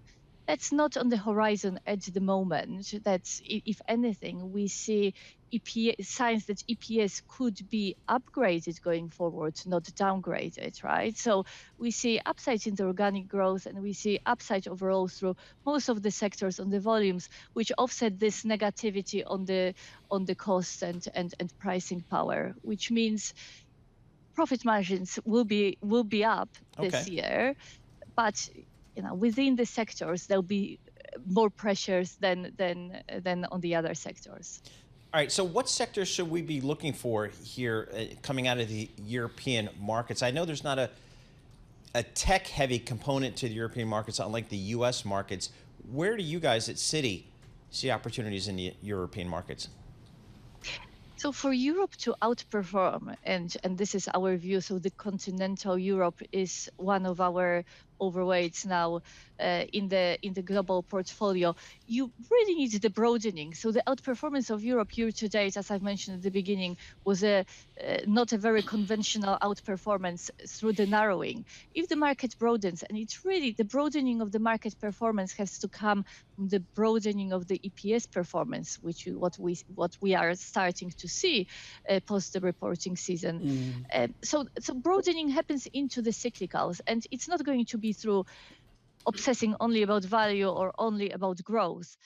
Our view is that the fact, well, great that inflation is coming down, but our view is that over longer term, inflation will stay with us, and it's a game changer for the cyclical markets like Europe, for example, right? So we like deep value cyclicals, like basic resources, but we also like the growth cyclicals like tech or luxury goods or industrials, for example. Yeah, an unfair question, but I'm going to go there. You got political turmoil in the Netherlands. You've got France distracted by the Olympics, etc. Which nation has a dynamic to a better capitalism right now? Which is the nation that will be more equity friendly 3 years, 5 years out on a relative basis? It's indeed a very tricky question. And overall, these geopolitical tensions, it's something that we've been seeing on the rise, right? And if you put it in the context of the big election year that we are going to have ahead of us, and actually we are also going to see European parliamentary elections earlier in the month. So that space is going to be really interesting. But bottom line is, when it comes to the equity markets, the individual countries in Europe are very skewed to the big companies that the indices own, right? So Denmark is healthcare, Holland is tech, France is luxury goods, right? Yes, it is. Beata, thank you so much. Beata Mate with us with Citigroup. There, Paul, I look at the DAX, and the DAX index coming off the pandemic low, up 119%, off the Yardeni Ankampora low of October 2022, up a solid 50+%. There's some real movement there, as Beata said, finally. But on a relative basis, particularly for Americans, I need to be sold that Europe's going to give me something different. Yeah, I think Germany's fascinating, and I learned a lot, talking to Matt Miller over the years, because he spent so much time there, and they have a kind of a double challenge here, double headwind, which is energy. They were so dependent upon Russian energy, number one, and that's obviously a challenge now. And number two, they export a lot of stuff to China. Well, there's the China bit. We'll talk to Liz Economy about that in the next hour. Bloomberg Surveillance brought to you by Interactive Brokers, their bond marketplace. Access their vast selection of over 1 million global fixed income securities. No markups, built-in spreads, no built-in spreads, and low transparent commissions. Learn more at ibkr.com/bonds. A little red on the screen. Awake to the tape is how I would put that. The VIX, like a rock, 12.51, hasn't moved like a week. No, it hasn't, and it kind of shows you kind of where we are here. Waiting on economic data, waiting on some earnings data tomorrow after the close with Nvidia. Yeah, where the real yield migrates up 2 basis points, 2.09%. With our news in New York City, Michael Barr. Thank you very much, Tom, Paul, Lisa. A funeral procession was held today for Iran's president and foreign minister. Ibrahim Raisi and other officials were killed in a helicopter crash on Sunday. An election for a new president will be held June 28th. Bloomberg's Rosalind Matheson has more. As expected, within 50 days, they've got to hold that vote. We know that we've got an interim president at the moment. The question is, does he become the lead candidate for the administration into election? Do they allow a pseudo-reformist candidate to run to try and get turnout? Because, of course, in the last election, the turnout was very, very low. Do they kind of allow the sense of a competition, even though really it's a very tightly managed process, to try and encourage people out to vote? But the real question in the longer term is not so much the election, it's the longer-term succession for the Supreme Leader Khamenei. Bloomberg's Roz Matheson reports Raisi was seen as a successor to the 84-year-old Supreme Leader. President Biden lashed out at the International Criminal Court as it seeks arrest warrants for top Israeli officials, including Prime Minister Benjamin Netanyahu, for alleged crimes against humanity.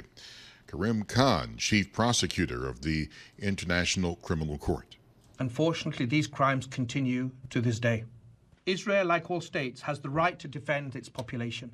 Those rights, however, do not absolve Israel of its obligations to comply with international humanitarian law. 3 judges will decide in the coming weeks whether to issue arrest warrants. President Biden, critical of the ruling, says he sees no equivalence between Israel and Hamas. Singapore Airlines says a person has died aboard and others were injured when a London-Singapore flight encountered severe turbulence. The Boeing 777 was diverted to Bangkok. The flight had a total of 211 passengers and 18 crew on board. Global news 24 hours a day and whenever you want it. With the Bloomberg News Now, I'm Michael Barr, and this is Bloomberg. Tom, Paul, Lisa. Michael Barr, thanks so much. On a daily chart, not a record high. On a weekly chart, Bitcoin, 71,190. I mean, there it is, weekly chart, new high. A new high. I mean, it's just, we hit 73,000 there back in the day a couple of weeks ago. Couple months ago, but boy, the volatility here has just been extraordinary. And you talk to the Eric Balchunises of the world and talk about that spot ETF, spot Bitcoin ETF is big, and now there's talk about a spot Ethereum ETF. So you get the ETF discussion into the equation with cryptocurrencies, then it gets really interesting. On a math basis, Paul, I want to run a regression on this, which you can do on the Bloomberg Professional Service. Back to 2017. And the least mean squared mathiness isn't there. No. It's just, I can run a regression on Nestle. I can run a regression on the Detroit Tigers mediocrity. I mean, there's things you can plot, okay? You can't, I don't know how you plot Bitcoin in, January of 2017, let's call it less than 1,000. Here we are here at 71,000 and change. Yeah. How about that? Eric Balchunas was quite good on it yesterday. Yep. Driving, I guess, I don't know. I'm not going to opine on this. I'm not qualified to. All I'm going to tell you is I believe off the screen, Bitcoin is up $1,700, $1,700, 71,000 right now. On Bitcoin, Matt Miller's probably retiring. Exactly. Like Thursday. In the Westchester estate. From New York, Bloomberg Surveillance.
markets, headlines, and breaking news 24 hours a day on Bloomberg Radio, Bloomberg Television, and the Bloomberg Business app. This is a Bloomberg Business Flash. From the Bloomberg Interactive Broker Studio, I'm Lisa Mateo. Not much movement in futures this morning. We'll head over to the bond market. The 2-year yield at 4.83%. That's down a basis point. The yield on the 10-year at 4.42%, and that's down 2 basis points. Over to spot gold, lower at $2,425 an ounce. We have Brent crude $82 a barrel, WTI crude at $78 a barrel. Companies making news. Well, a big bet from AstraZeneca. The company says it plans to almost double sales to $80 billion by 2030. Their ADRs are up about 0.3%. And Tesla shares down nearly 1%. The battle over Elon Musk's $56 billion pay package, it continues. You have a coalition of its shareholders urging peers to reject it, saying he's too distracted by his 5 other companies. And finally, the hype around Beyond Meat, well, it's continuing to fade. Carl's Jr., Del Taco restaurants no longer serving the company's plant-based beef at many of their restaurants. Terrible. The tragedy. That is your Bloomberg Business thought I Flash. just heard in the Do you have that in Mateo household? Do you have that? I do not. I don't like it. I have to be honest. I'm not a big Beyond Meat fan. But you will, I mean, folks, I mean, she's crazy health food conscious person here, unlike Tom and I. But you'll throw a good beef burger on the grill. Yes. Yeah, there you go. I will. That's what I like to hear. That I'll go for. All right. I just heard a thought in the tri-state area. It was David Wilson. Yes. Who was expert in analysis of Beyond Meat. He was our correspondent, our Beyond Meat correspondent. We talked about Matt Miller's retiring with BitDog at 71,000. I just saw Miller walk by. I know. I think he's going to his gold watch ceremony. Could be. He's getting a gold watch. Could be. Very good. You know, this is Bitcoin Can't get rid of him. 71,000. This is so important, folks. We mentioned this in the last hour. Jurrien Timmer is definitive at Fidelity without question. Look on LinkedIn. It's the best place to see this. The absolute smartest combination of economics and finance into charts, into technical analysis. And it's so good. I'm going to put this up for YouTube. I took a screen grab of my most important chart of the second quarter. It's, of course, from Mr. Timmer of Fidelity. Jurrien, it's real simple. Use of cash, earnings $225. I got a linear growth in dividends, $75, and I got $90 in share buyback. Corporations are generating 73% payout on those earnings of $225. Does that continue? Yeah, and this is the reason why the U.S. trades at a premium to most of the rest of the world, because the share buyback culture is somewhat unique. I mean, it happens in other places, but the payout of 73%, which is actually below where it has been over the past decade or so, was closer to 90%. But if you think about it from a DCF, discounted cash flow model perspective, if you're a shareholder and you're getting more of the company's earnings returned to you in one way or the other, that commands a higher premium, right? And so that's why the U.S. has traded, more expensive, I guess, but it's well earned. And if the big free cash flow generators continue to generate that cash flow, then I suspect it will continue. So there's this dovetail with Michael Mobison's work, which what's more important now is the annual payout along the continuum rather than the terminal rate insanity we were lectured on in school. Is the actual yearly payout that you describe more important than some phony calculation of terminal value? Well, you're getting into the weeds of the DCF model, which is both so elegant and frustrating at the same time, because there are so many variables, right? You have earnings growth, you have the payout, you have the risk-free rate, and you have the equity risk premium. And it's elegant because you can explain the market through every variable, including sentiment, which I think the risk premium is a reflection of. But you also can never solve for 4 variables at once, and that makes it frustrating. Thank you. So you have to isolate something. So So the terminal rate versus the next 5 years growth, I just assume that it's going to be 6%. Right. The terminal rate is the 10-year Treasury yield, and then I solve for the risk premium because you have to isolate something. Paul, I was in Boston near the State House, a lovely ornate 17th century State House, whatever, the red brick building there, and some guy next to me is going on DCF. Peter Lynch threw a snowball at him. He was so angry. So Jurrien, I mean, I know a lot of companies, when they come through Boston, they come into the Fidelity offices to meet with you guys.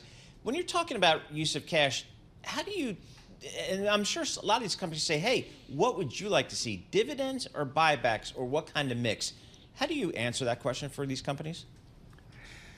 Well, that's a good question. I guess it depends. I mean, dividends are sort of, like a sacred commitment, right? So if you're going to pay a dividend, you better not take it away. And buybacks are more variable, right? If you have the cash flow, buy back the share. Then the question is, do you buy back shares or do you spend it on CapEx? And actually, it's interesting that the CapEx as a percent of revenues has been increasing, and maybe that's part of the whole AI boom. But that's obviously good to see. But it comes down to the productive use of your cash, and if you're generating so much cash that even after satisfying CapEx, it's just sitting on your balance sheet, well, then you might as well return it to shareholders because that is part of the math. How about for our good friends in Cupertino, Tim Cook, Apple? They pay just a token dividend. We've seen Meta initiate a token dividend.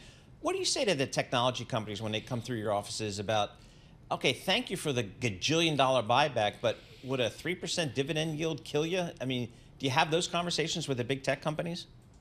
I think for the growthier companies, I think generally they have paid less in dividends than, for instance, a bank or a consumer staple, and I think that's just part of the structure of different sectors. And so, as long as it comes back, again, if the cash is used for a productive purpose, CapEx, whatever, R&D, then that's fine. If it's not used, whether it comes back as a dividend or as a buyback, I guess ultimately it doesn't matter too much. Probably a dividend would command a higher premium because it's less likely to go away. But for growth companies, I don't think it's generally expected. Jurrien, a technical question, folks. Inside baseball here. Come with us. It's a global Wall Street question. Jurrien Timmer, the return on invested capital of Nvidia is 54%. The EVA spread, we're not going to go into the details now, is a mind-blowing 42%. If they migrate to trend, can their stock hold up? That is a good question. You get into that super growthy space, and you start looking at not just the second derivatives, but the third derivatives, and so that's always a tough question. It depends on, how crowded the space is, what the valuations are. One thing I'll tell you is that, I've looked at this concept of the Nifty 50, and of course we're down to the Mag 7, but generally speaking, the Nifty 50, I've studied that very carefully, going back to the early 70s, which was the original Nifty 50. And when you see periods of these big growth companies really dominating, as we did in the early 70s and the late 90s, at the end of the day, those companies traded at a 2x multiple to the rest of the market.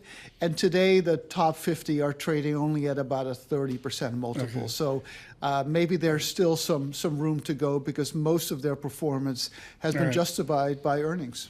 Just great. Jurrien Timmer, thank you so much for Fidelity. Paul, this is the first time in history I've had two guests mention a third derivative. Oh, boy. In the same show.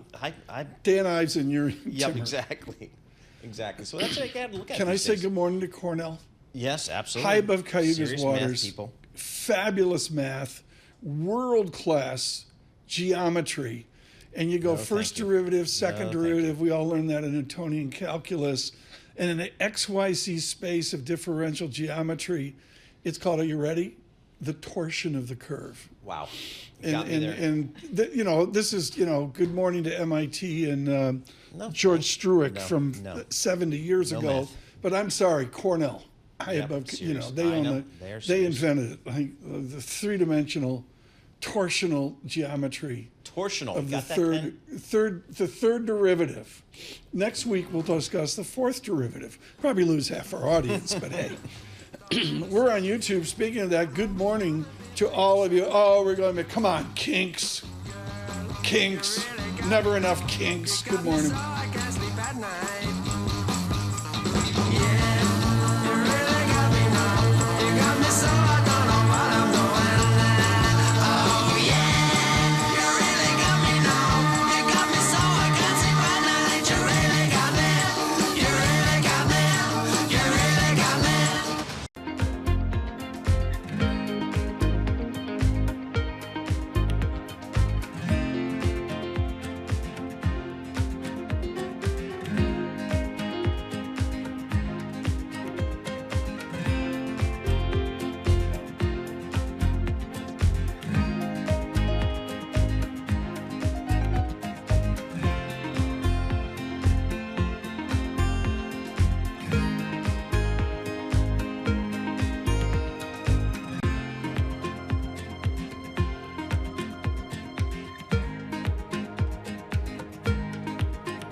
This is Bloomberg Surveillance with Tom Keene and Paul Sweeney. Apple's still minting more money than God, right? Geopolitics front and center for global Wall Street. With Lisa Mateo on markets. Stocks are coming off of another record high. And Michael Barr with news. U.S. Secretary of State discussed the conflict in Gaza. The best in economics, finance, investment, and international relations. This is Bloomberg Surveillance on Bloomberg Radio.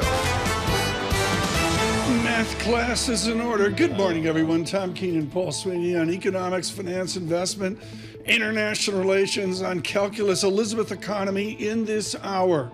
Her first conversation with me since she's left the Department of Congress. Elizabeth Economy, a blistering essay in Foreign Affairs magazine. Must listen for anyone engaged in the Chinese debate. Futures -6, a bit of a weight to the tape. Don't want to make too much of it here. Not much economic data today. And Paul, I've gone down the wormhole here, the rabbit hole. I got people, every quant out there, everybody with an advanced degree. So the first derivative is velocity. The second derivative is acceleration, the way you go down the street. The third derivative, I didn't know this, is called jerk. Like, seriously, J-E-R-K. Okay. And that is the rate of change of the acceleration. Like you're going mental on 59th Street because it's so bumpy. And so you're accelerating, and then you hit the jerk. And the fourth derivative is called the jounce. I'll take your word for it. Okay.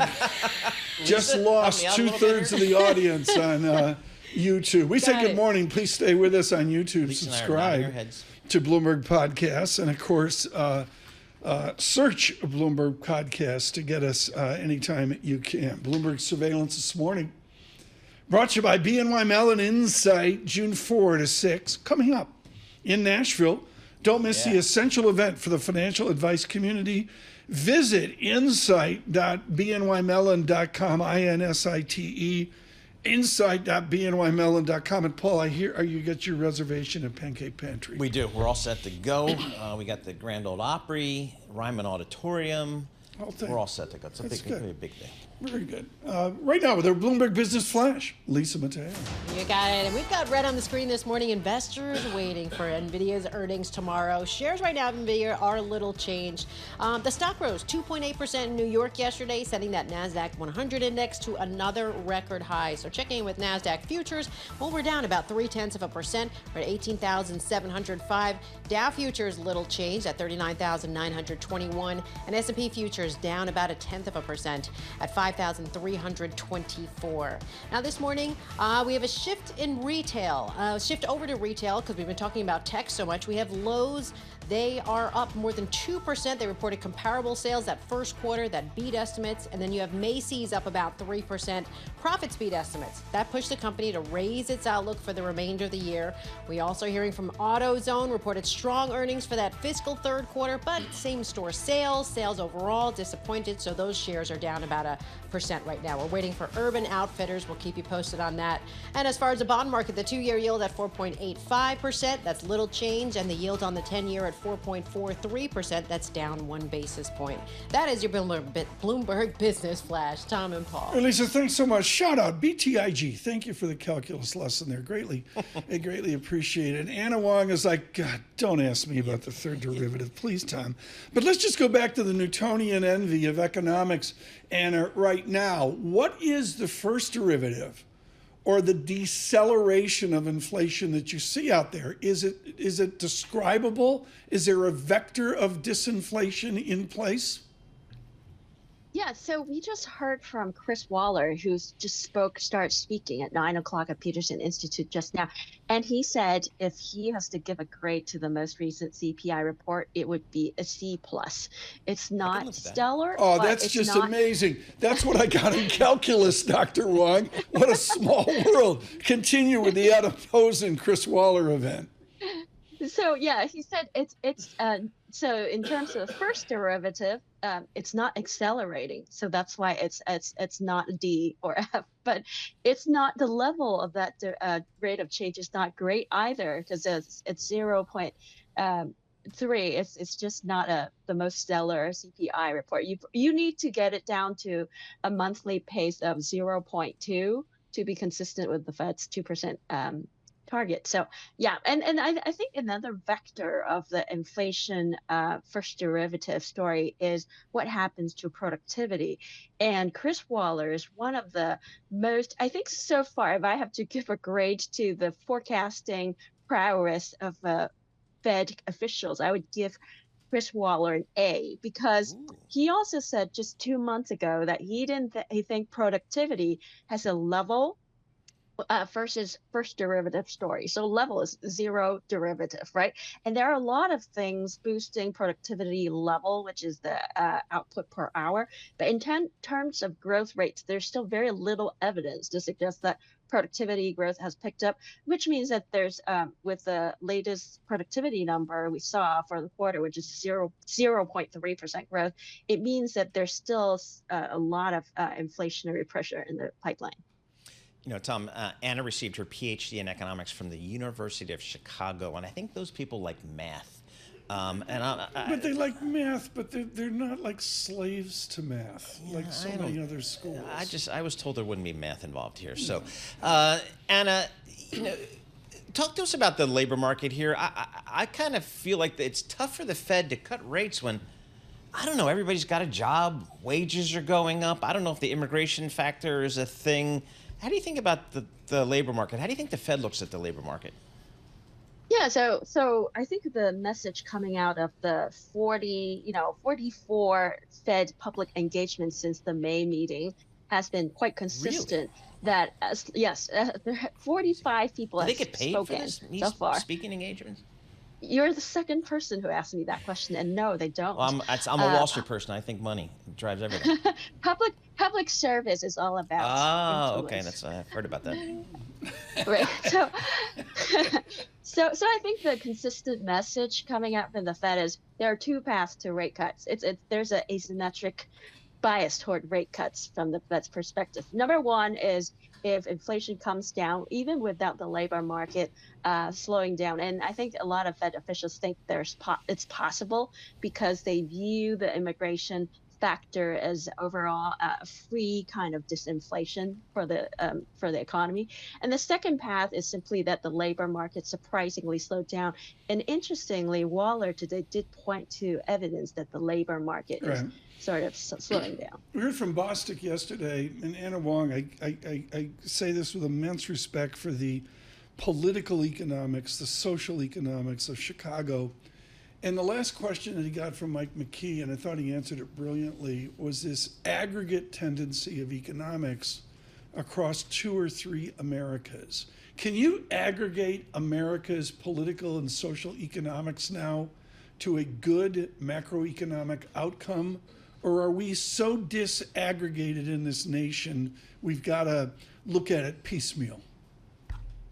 Yeah, I think there is definitely 2 or 3 Americas. Perhaps for economic forecasting, the most important demarcation is the 2 Americas, which is probably the 2080 rule.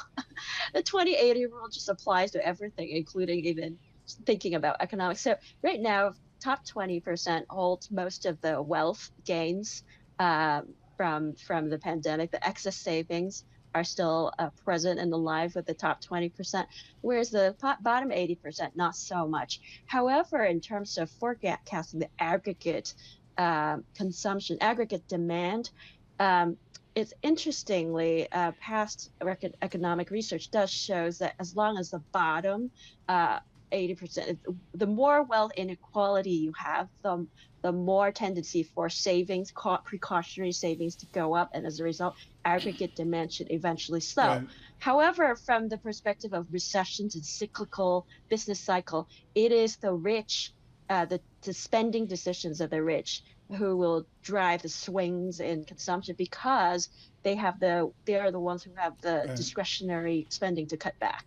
Anna, thank you. Anna Wong with Bloomberg Economics, always very perceptive on where we are in economics, going to PCE the end of the month and on to other economic data, right to the June 12 meeting as well. You know, I look at this, Paul, and I just think aggregating right now, how do you aggregate with a haves asset class and a have-nots flat on their back? Yeah, I just don't get it. No, it's an issue that I guess has always been out there, but boy, it just got so pronounced, I think, in the last, 15 years. I don't know. Maybe since the great financial crisis, maybe it's become a little bit more pronounced, but it's become a political issue, not just an economic issue. Red and green on the screen. With our news in New York City, Michael Barr. Thank you very much, Tom, Paul, Lisa. Funeral ceremonies are taking place for late Iranian President Ibrahim Raisi. the country's foreign minister, and others who were killed in a helicopter crash over the weekend. Iran will hold presidential elections on June 28th. In the U.S., National Security Communications Advisor John Kirby says even in dealing with the worst oppressors, the acknowledgement is for the people of Iran, not for the man. This was a man who had a lot of blood on his hands.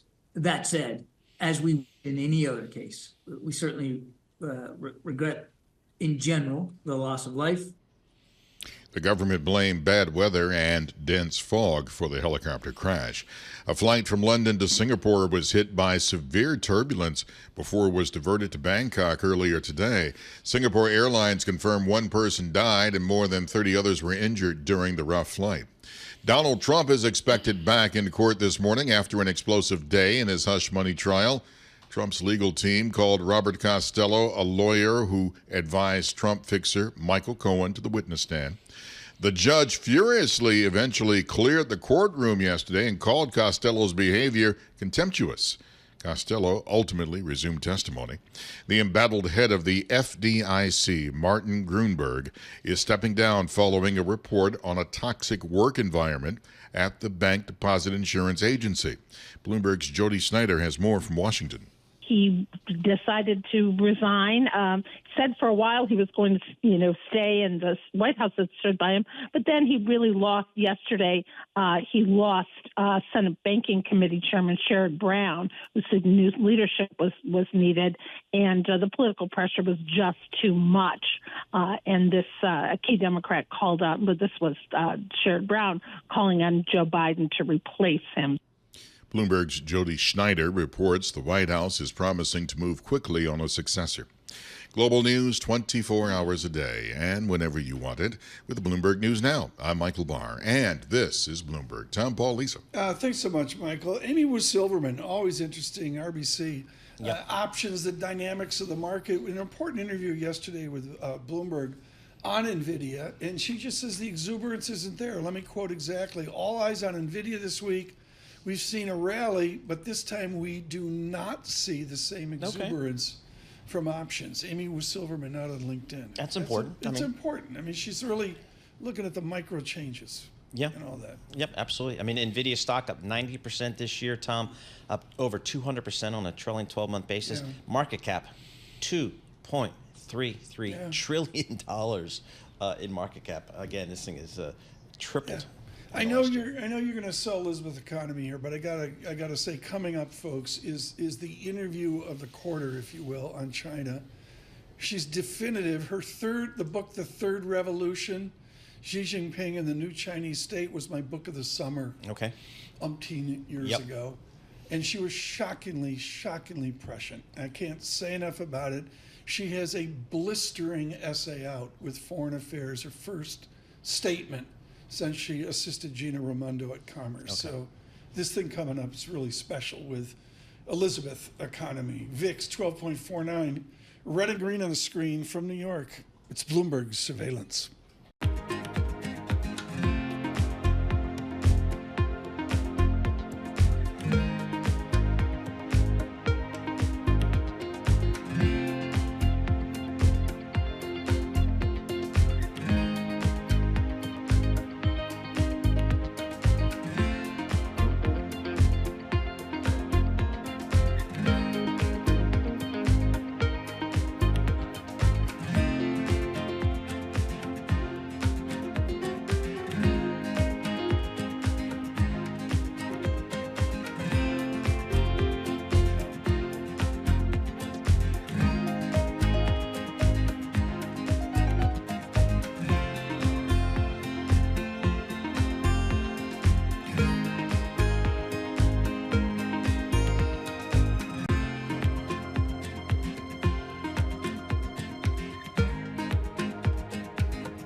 Bloomberg Radio, Bloomberg Television, and the Bloomberg Business app. This is a Bloomberg Business Flash. From the Bloomberg Interactive Brokers Studio, I'm Lisa Mateo. Futures, well, we've got red and green on the screen. S&P futures down about 0.1%. Dow futures, and there's little change in NASDAQ futures down 0.3%. Today, investors looking for more comments from central bank officials. We've already heard from Fed's Chris Waller. He said he needs to see several more months of good inflation figures to begin cutting interest rates. We'll head to the bond market. The 2-year yield at 4.83%. That's down a basis point. The 10-year yield at 4.41%, and that's down 3 basis points. To earnings we go. We'll start with Zoom Video Communications. Shares down 2%. The company reported first quarter results beat expectation, but here's the thing. It gave a second quarter forecast for adjusted earnings that was weaker than expected. That's why those shares are lower. Companies making news, that would be JP Morgan. CEO Jamie Dimon telling shareholders at its investor day that the bank is, quote, well on the way with its succession plans. And Apple, sources saying the company has challenged a £1.8 billion fine from the EU for preventing fair competition from music streaming rivals like Spotify. That is your Bloomberg Business Flash. Tom and Paul. Thanks so much, Lisa. Greatly appreciate it. So this is great. Before the Pentagon, the largest building in the world was the United States Department of Commerce building. Our president, Hubert Hoover, used the same trowel they used on the Washington Monument to lay the first block, darkening the door of commerce. A number of years ago, an academic from the Upper East Side at the Council on Foreign Relations, Elizabeth Economy, went down to assist the governor of Rhode Island with Commerce Forward. Elizabeth Economy joins us right now. She's free from the clutches of our public service. What was the first day like at Commerce? Did they put a cork in your mouth and just say, be nice? What was the first day like? I don't think they knew what to expect. Yeah, exactly. But honestly, there were only about 50 people working there at the time because it was right in the middle of the pandemic. Yeah. And the only people that were showing up for work were the secretary's kind of immediate 20 to 30 people on the 5th floor. So it was like a ghost town, but it was a great, great opportunity, and she's just fantastic. And just to remind people, Elizabeth Economy, years ago out of Michigan, with The River Runs Black, it was just in a profoundly changing book on China's pollution right now, and a whole series of books along the way. I want to go to your foreign affairs blistering essay, and without going into the details within the confines of the length of this interview, what should the U.S. do? Are you allowed to say this now, or are you like in a timeout chair for 6 months after leaving? No restrictions. What should we no restrictions on How me now. do we respond to your blistering essay of China's plan? I think the point that I was really trying to make in the piece was that the United States has done a really good job of responding in the first couple of years of the administration to the immediate challenge that China poses. But now we really need to expand to the global stage and pay attention to how China, through its Belt and Road Initiative, through its Global Civilization Initiative, its Security Initiative, its Development Initiative, all of these things are designed to transform the international system in ways that are antithetical to the U.S. And so that necessitates a new strategy, a kind of second-tier strategy from the United States, which is much more than simply focusing on our European and our Asian allies, but really expanding our tent to include emerging economies in Latin America and Africa and Southeast Asia, and bringing them into an American vision of the world for the 21st century. I guess I grew up on global Wall Street, where globalization was the thing. That was my career. With China, should we try to engage with China? Should that be our first order of business, to try to engage with China? Or should we step back and say, this is almost like, I don't know, the Soviet Union from back in the day? I mean, how should we engage with China? So I think for 35 years, we had 90% engagement, 10% competition. Yep. Right? Now we're basically at 90% competition and 10% engagement.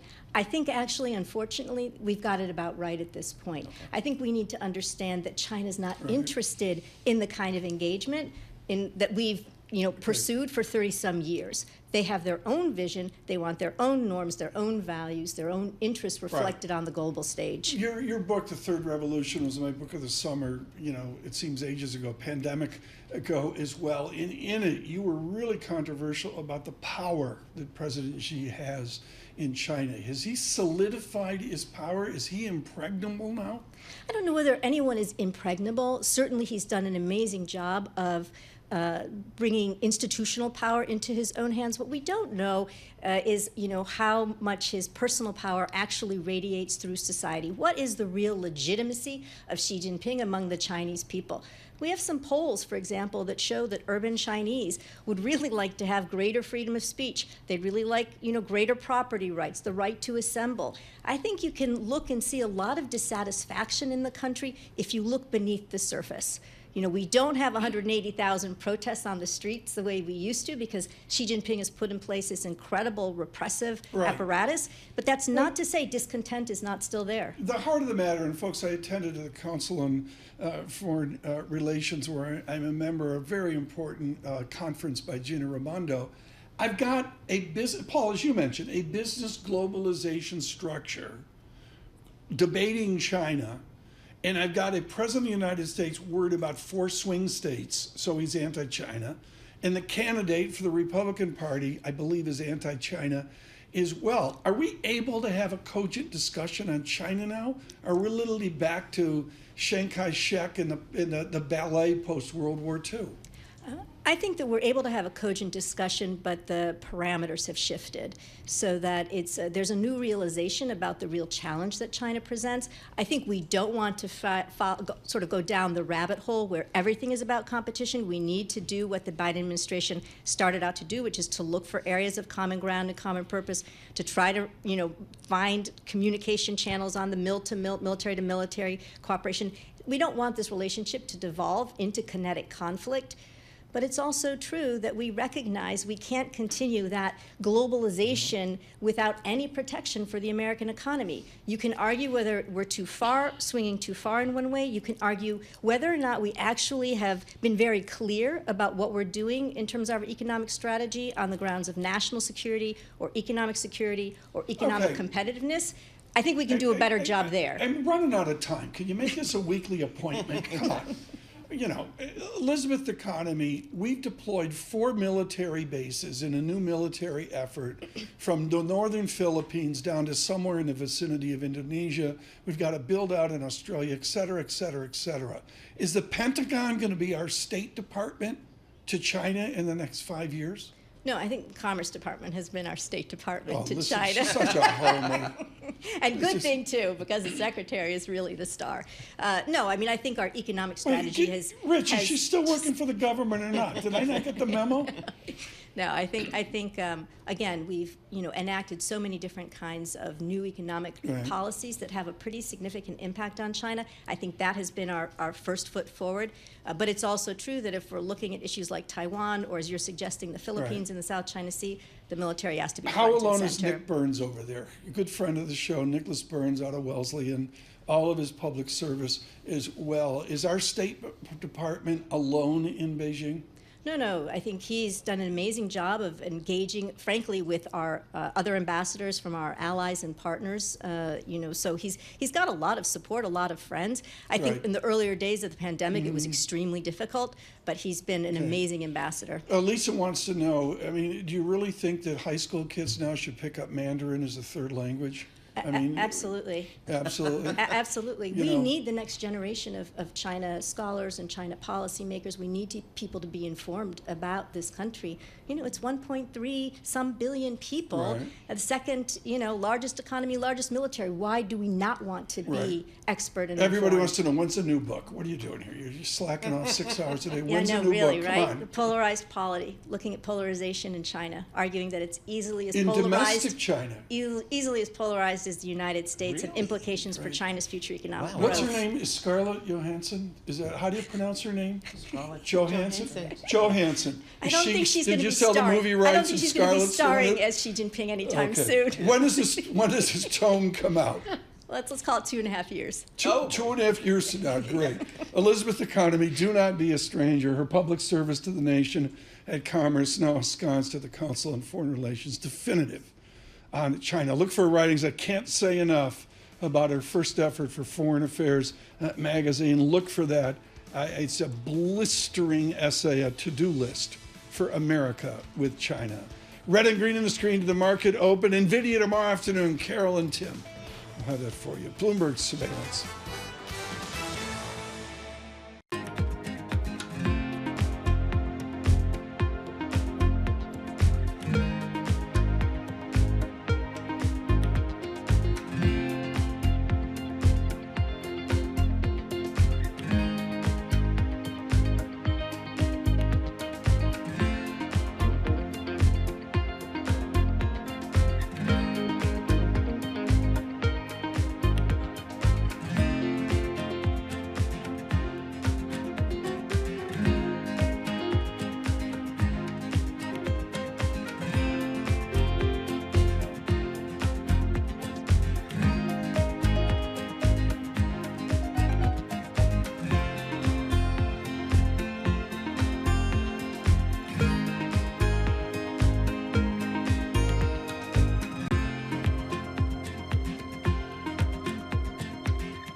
Markets, headlines, and breaking news 24 hours a day on Bloomberg Radio, Bloomberg Television, and the Bloomberg Business app. This is a Bloomberg Business Flash. From the Bloomberg Interactive Brokers Studio, I'm Lisa Mateo alongside Tom Keene and Paul Sweeney with your opening bell report. Now, we were just one day away from Nvidia earnings. Yesterday, its stock rose 2.8% in New York, sending the NASDAQ 100 index to another record high. So how will the markets react today? When you also add into that health factor, more Fed speak throughout the day. The markets are open. Let's get right to it right now. We'll start with the S&P 500. It's down about 0.1% at 5,298. We go to the Dow, little change, 39,825. And the NASDAQ, down 0.3%, 16,729. Over to the bond market, the 2-year yield, 4.82%, down 2 basis points. The yield on the 10-year, 4.40%, and that's down 4 basis points. Quick check of commodities. We have spot gold higher at $2,427 an ounce. Brent crude, $82 a barrel. WTI crude, $78 a barrel. At the opening bell, we want to check in with Nvidia shares. They are down 1%. That is your Bloomberg opening bell report. Tom and Paul. Thanks so much. There's this raging debate about AI. I think everybody can hear my suspect tone to it. I just don't really know how it's going to change my life, what the software is going to be. And I guess, Paul, at the Apple meeting in June, we're going to be smarter. I think we are. I think you need to get out there, Tom. Well, I Get can't. your front But page. I Get your got to front row dress seat. like Ed Lowe. If I show up in a bow tie and a suit, they'd probably throw me out. Yeah, that's not going to work. We're going to have It's to not do going to something work. there. I mean, joining us now, somebody that's really like looking at this day to day. Edward Ludlow joins us with Bloomberg Technology. And yesterday was really an extraordinary day. He got global play in this tech debate around Michael Dell, one of my favorite people at Dell of Texas, of Austin, Texas, a guy in a leather coat from Nvidia and a few other worthies as well. Ed Ludlow, first, what was the event you spearheaded yesterday? Yeah, so I was in Las Vegas at Dell Technologies World, which is kind of Dell's historically less followed developers conference, but this time around, partly because of where Dell sits in this big AI story, but also because he had Nvidia CEO Jen-Hsun with him on stage. It was just really important event, and as you kind of alluded to, as soon as the kind of keynote was finished, Michael Dell walked off the stage with Jen-Hsun and Bill McDermott and straight up to me, and we sat down for 30 minutes. And, you know, I look at the AI debate, and there's all the believers out there, the true believers out there. What is their doubt? What's the proof of concept in AI over the next 6 months among the fancy people? Yeah, the proof of concept is, in the first instance, that it's relevant beyond just the very small group of huge technology companies that run cloud infrastructure. So right now, all the billions of dollars that have been buying up chips and building data centers has just been a story about Nvidia selling to Amazon, Microsoft, Google, and maybe Meta. But beyond that, nothing's happening in middle America, small and medium enterprises. And then on the consumer side, I heard you talking about this, it's, you're not convinced, right? How do I use AI every day on my phone or on my laptop? And probably starting gun yesterday, those products are now on sale, devices that specifically are designed for you to interact with them using generative AI tools.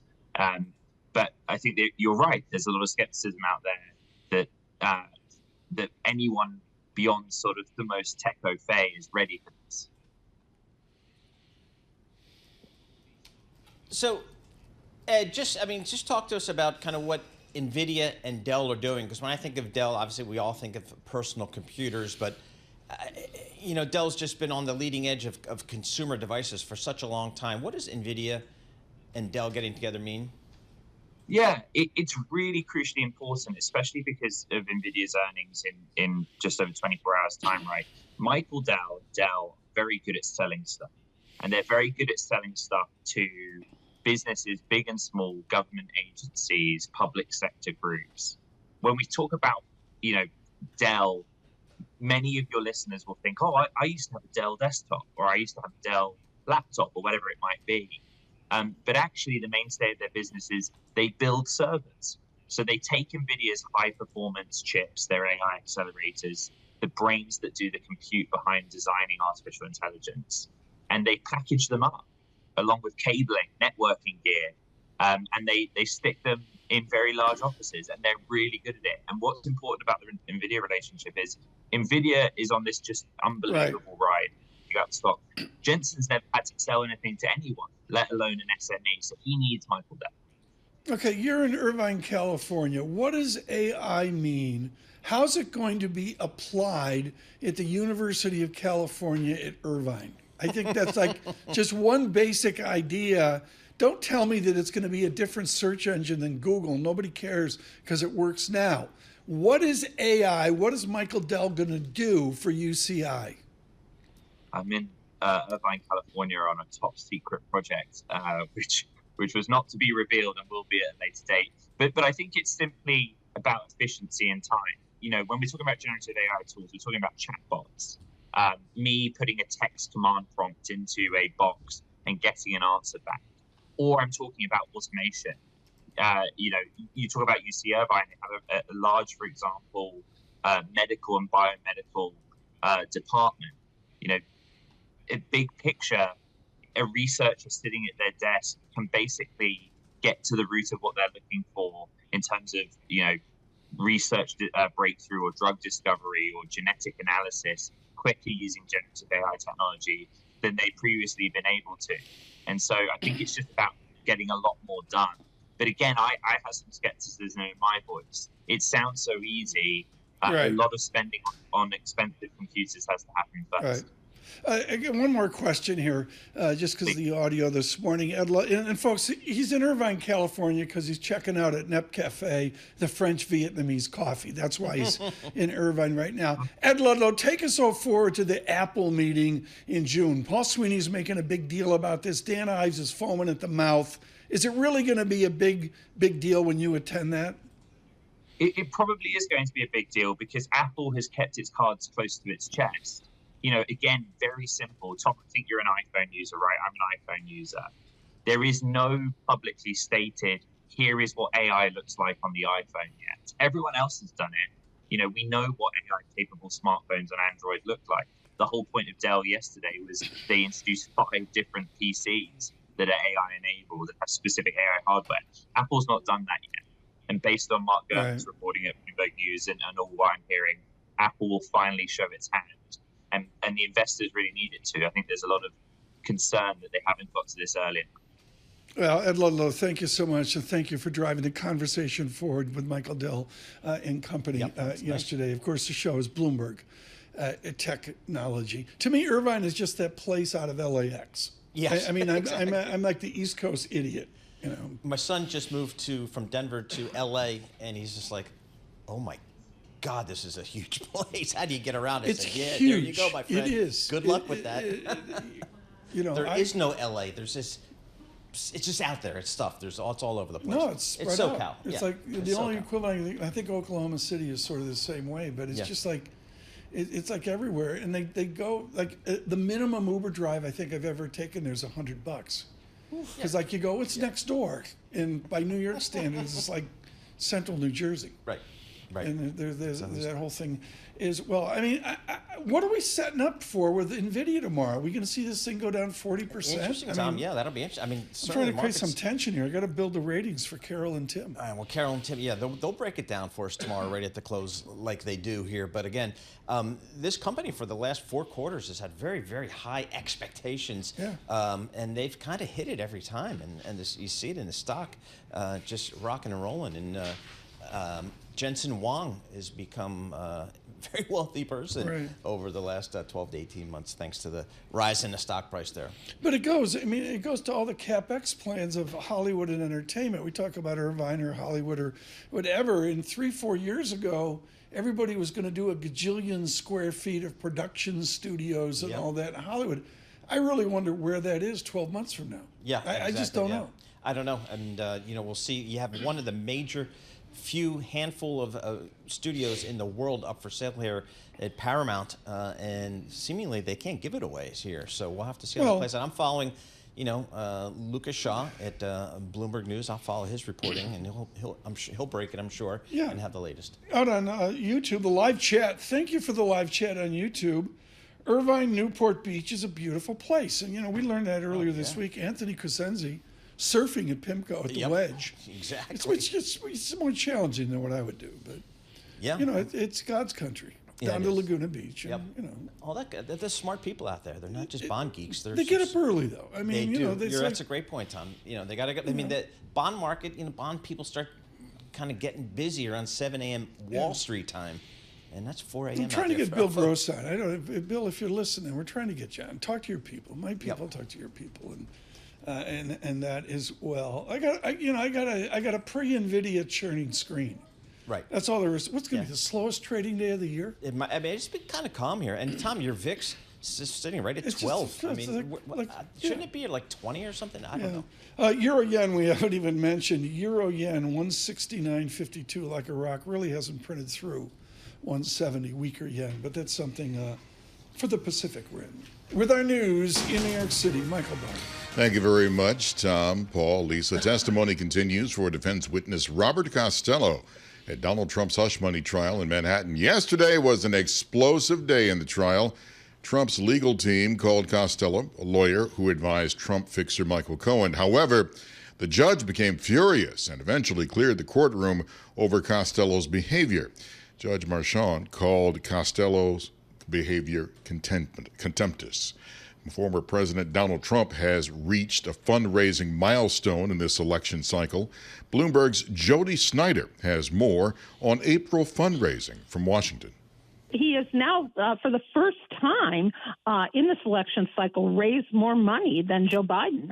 Although the current president, Joe Biden's campaign, still holds a wide financial lead over Donald Trump. But he did raise more money, raised $76 million in April, and that was to Biden's $51 million.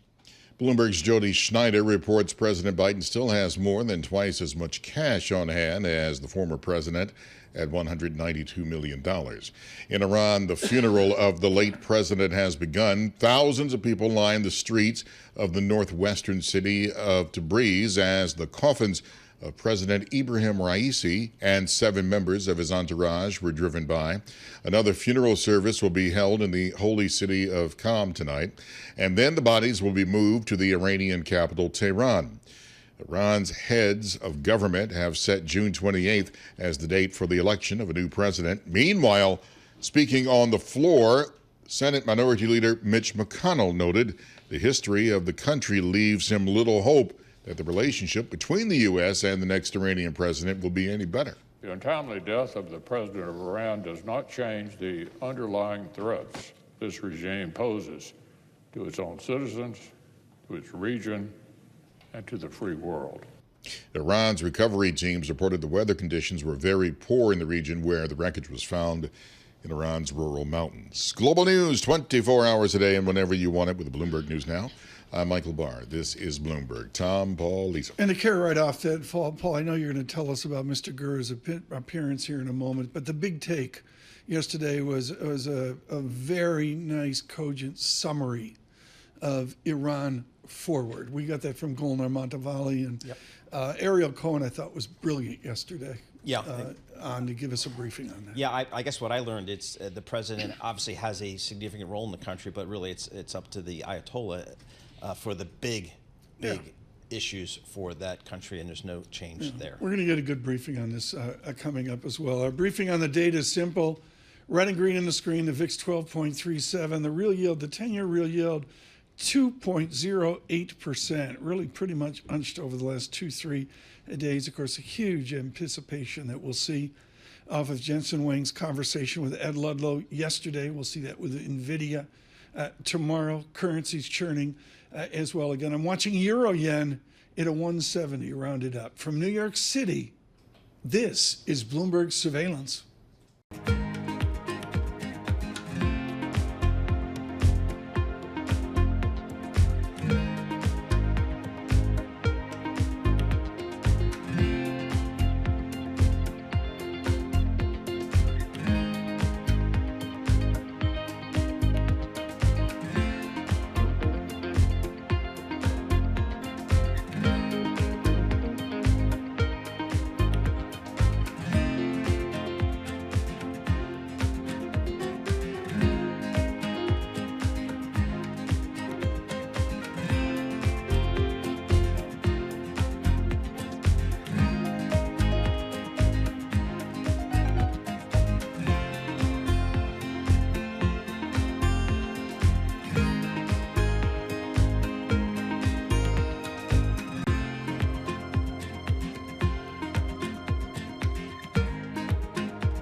breaking news 24 hours a day on Bloomberg Radio, Bloomberg Television, and the Bloomberg Business app. This is a Bloomberg Business Flash. From the Bloomberg Interactive Broker Studio, I'm Lisa Mateo. The stock market fluctuated near all-time highs. Traders awaited Nvidia's earnings, waded through remarks from a bunch of Federal Reserve speakers.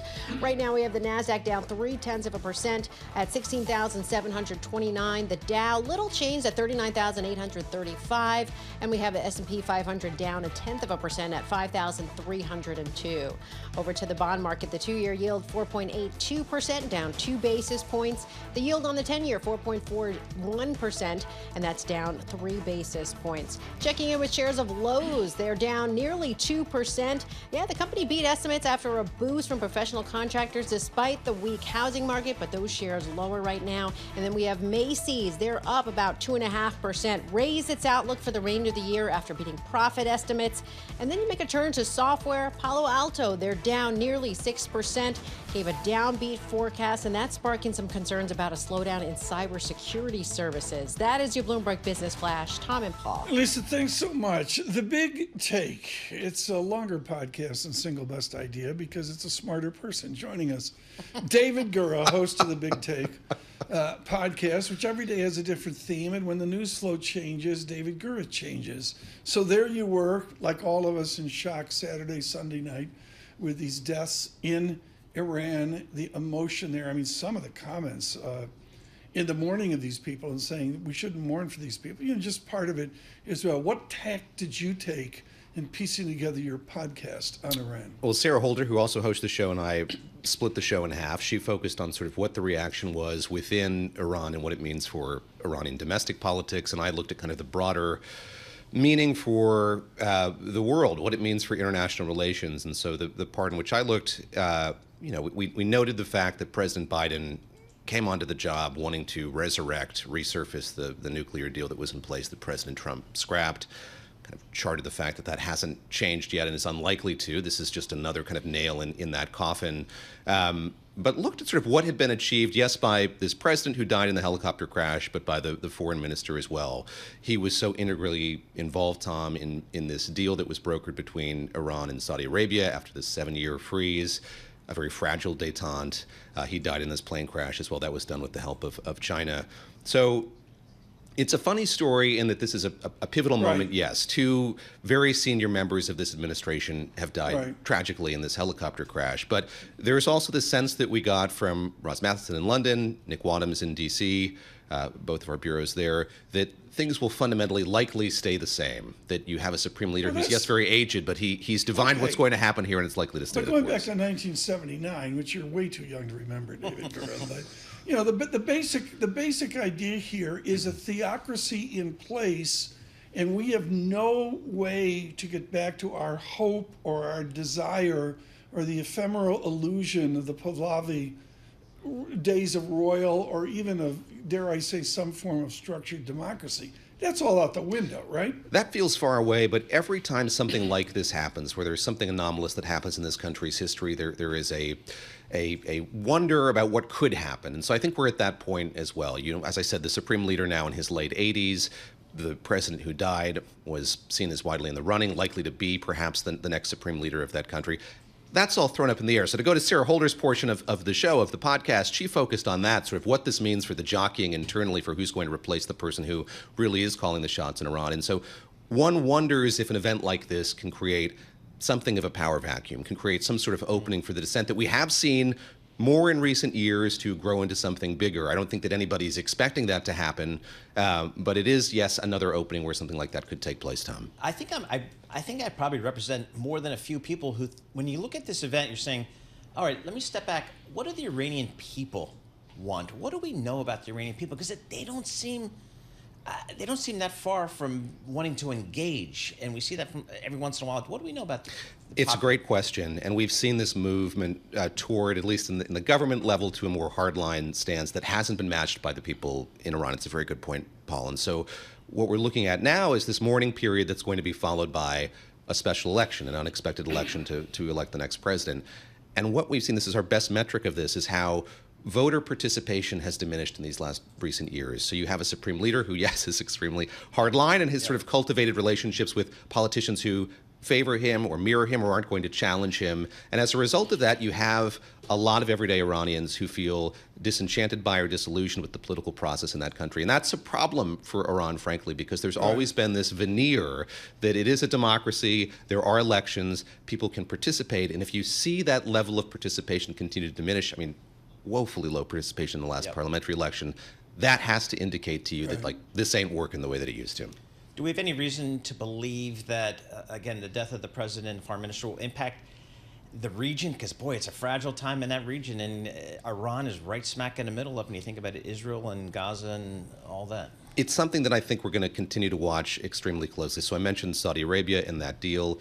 These countries are talking again in a way that they hadn't been. Obviously, this is happening within this wider crucible. And we had just last month Iran launching this unprecedented attack. Iran launching this unprecedented attack on Israel. So that's all swirling here. We'll see sort of how much that fragile cohesion holds. But I think it's a great question, one that just bears watching closely here again as we go through this period of mourning. What are you working on today? I mean, is it top secret, or can you give us a hint here? It's top secret, but I mean, you're sliding in at 9:52. I'm sliding. Yes. Well, I must confess, I was worried when I saw Katie Greifeld here and she was talking about makeup in the show. Should I be getting makeup? Oh yeah, hair and makeup. Yeah, we do. I screened a call from her agent after I saw what happened when he called last time. But no, I'm thinking of next week wandering down to 100 Center Street in Lower Manhattan. I haven't attended the proceedings of the former president, but obviously we're expecting a verdict to come next week after the Memorial Day holiday. We haven't touched on that in recent days on the show, and I think that there is something with Tim O'Brien and others we could have next week. Asking for a friend, surveillance congestion tax correspondent John Tucker. You're in Brooklyn. He's with all the beautiful people in Brooklyn. That's where the kids are. I keep trying to get you down there. Land with, $300 bridge. Right? Three bridges. How are you going to get to the office with the congestion tax? Do you go north of Queens and go up by LaGuardia and then come over? Look, I'm a workaday guy, Tom. I'm taking that train, but congestion pricing, will be a factor. I usually, when I come to Manhattan by car, I do take the tunnel, and it looks like it's going to be. I was kind of wondering, jokingly, as we've seen this kind of parade of Republican politicians coming to this trial, if we had congestion pricing in place, we could really do wonders for the city budget. So that's a secret big take they're working on. Yeah. Well, they're trying to get this trial done before the congestion. Before that goes into effect. I mean, it's a sizable amount of money. I mean, the tunnel's not cheap, is it? Far from me to grouse, but anyway. No. And it's, $15 to come into the city. That'll get your attention one way or the other. These are things you don't have to worry about, Tom, from your perch on high here, that's northern side of Central Park. I haven't been below 59th Street, or 57th Street, I should say. I think it was like the third week of March. Yeah, everything you need is under duress. It was like the DMV or something. You had to get down there for that. Yep. David Gura, thank you so much. Thank you, Tom. Thank you, Paul. Can't say enough about what's the typical length of the big take? Is it 20 minutes? We're shooting for 20 minutes, 15 to 20 minutes, and there were some of these daily news podcasts that are longer, but I think that we've found it's a nice length for people who are commuting or just want to get again. The goal here is context and to show the breadth of this amazing newsroom, which spans the globe, and certainly as they should show that. Day after day. I mean, how do they come? Who's in charge? These things, you don't just pop them out at your desk. No, this is beyond my pay grade, but I am astonished day in and day out by just the quality of the work. Did you listen to the show earlier? I was hyping Cornell mathematics. I appreciate that. Geometry. Yes. You were in torsional geometry for a hot minute. I think. I realized it wasn't the English department, and I took a turn right inside the classroom. Thank you so much, mathematician here. Look for that on the Big Take, of course, and subscribe to the Big Take out on Apple Podcasts if you can. Seriously. And so we did older songs today. So I said I'd do a song Gura's never heard. Yep. And so this song was just like a ginormous song. In 1966, everybody's covered it. And David mentioned to me he loves the Everclear cover that did as well. And I'm sorry, it's like we did Dave Clark 5 earlier and the Kinks. You remember? Yep, love the Kinks. This is early stuff. I mean, the only one in the building that knows these songs is John Tucker. And John Tucker, when he was a kid, he wanted a ponytail like Paul Revere and the Raiders. Yeah. That's what they did. Good look like that. Paul Revere and the Raiders, Kicks. Good morning. But when you wake up in the morning, the world still gets you uptight. Well, there's nothing better you ain't tried to fill the emptiness inside. eastbound girl still ain't feeling right. And don't it seem like kicks just keep getting harder to find? And all your kicks ain't bringing you peace of mind. Before you find out it's too late, girl, you better get straight.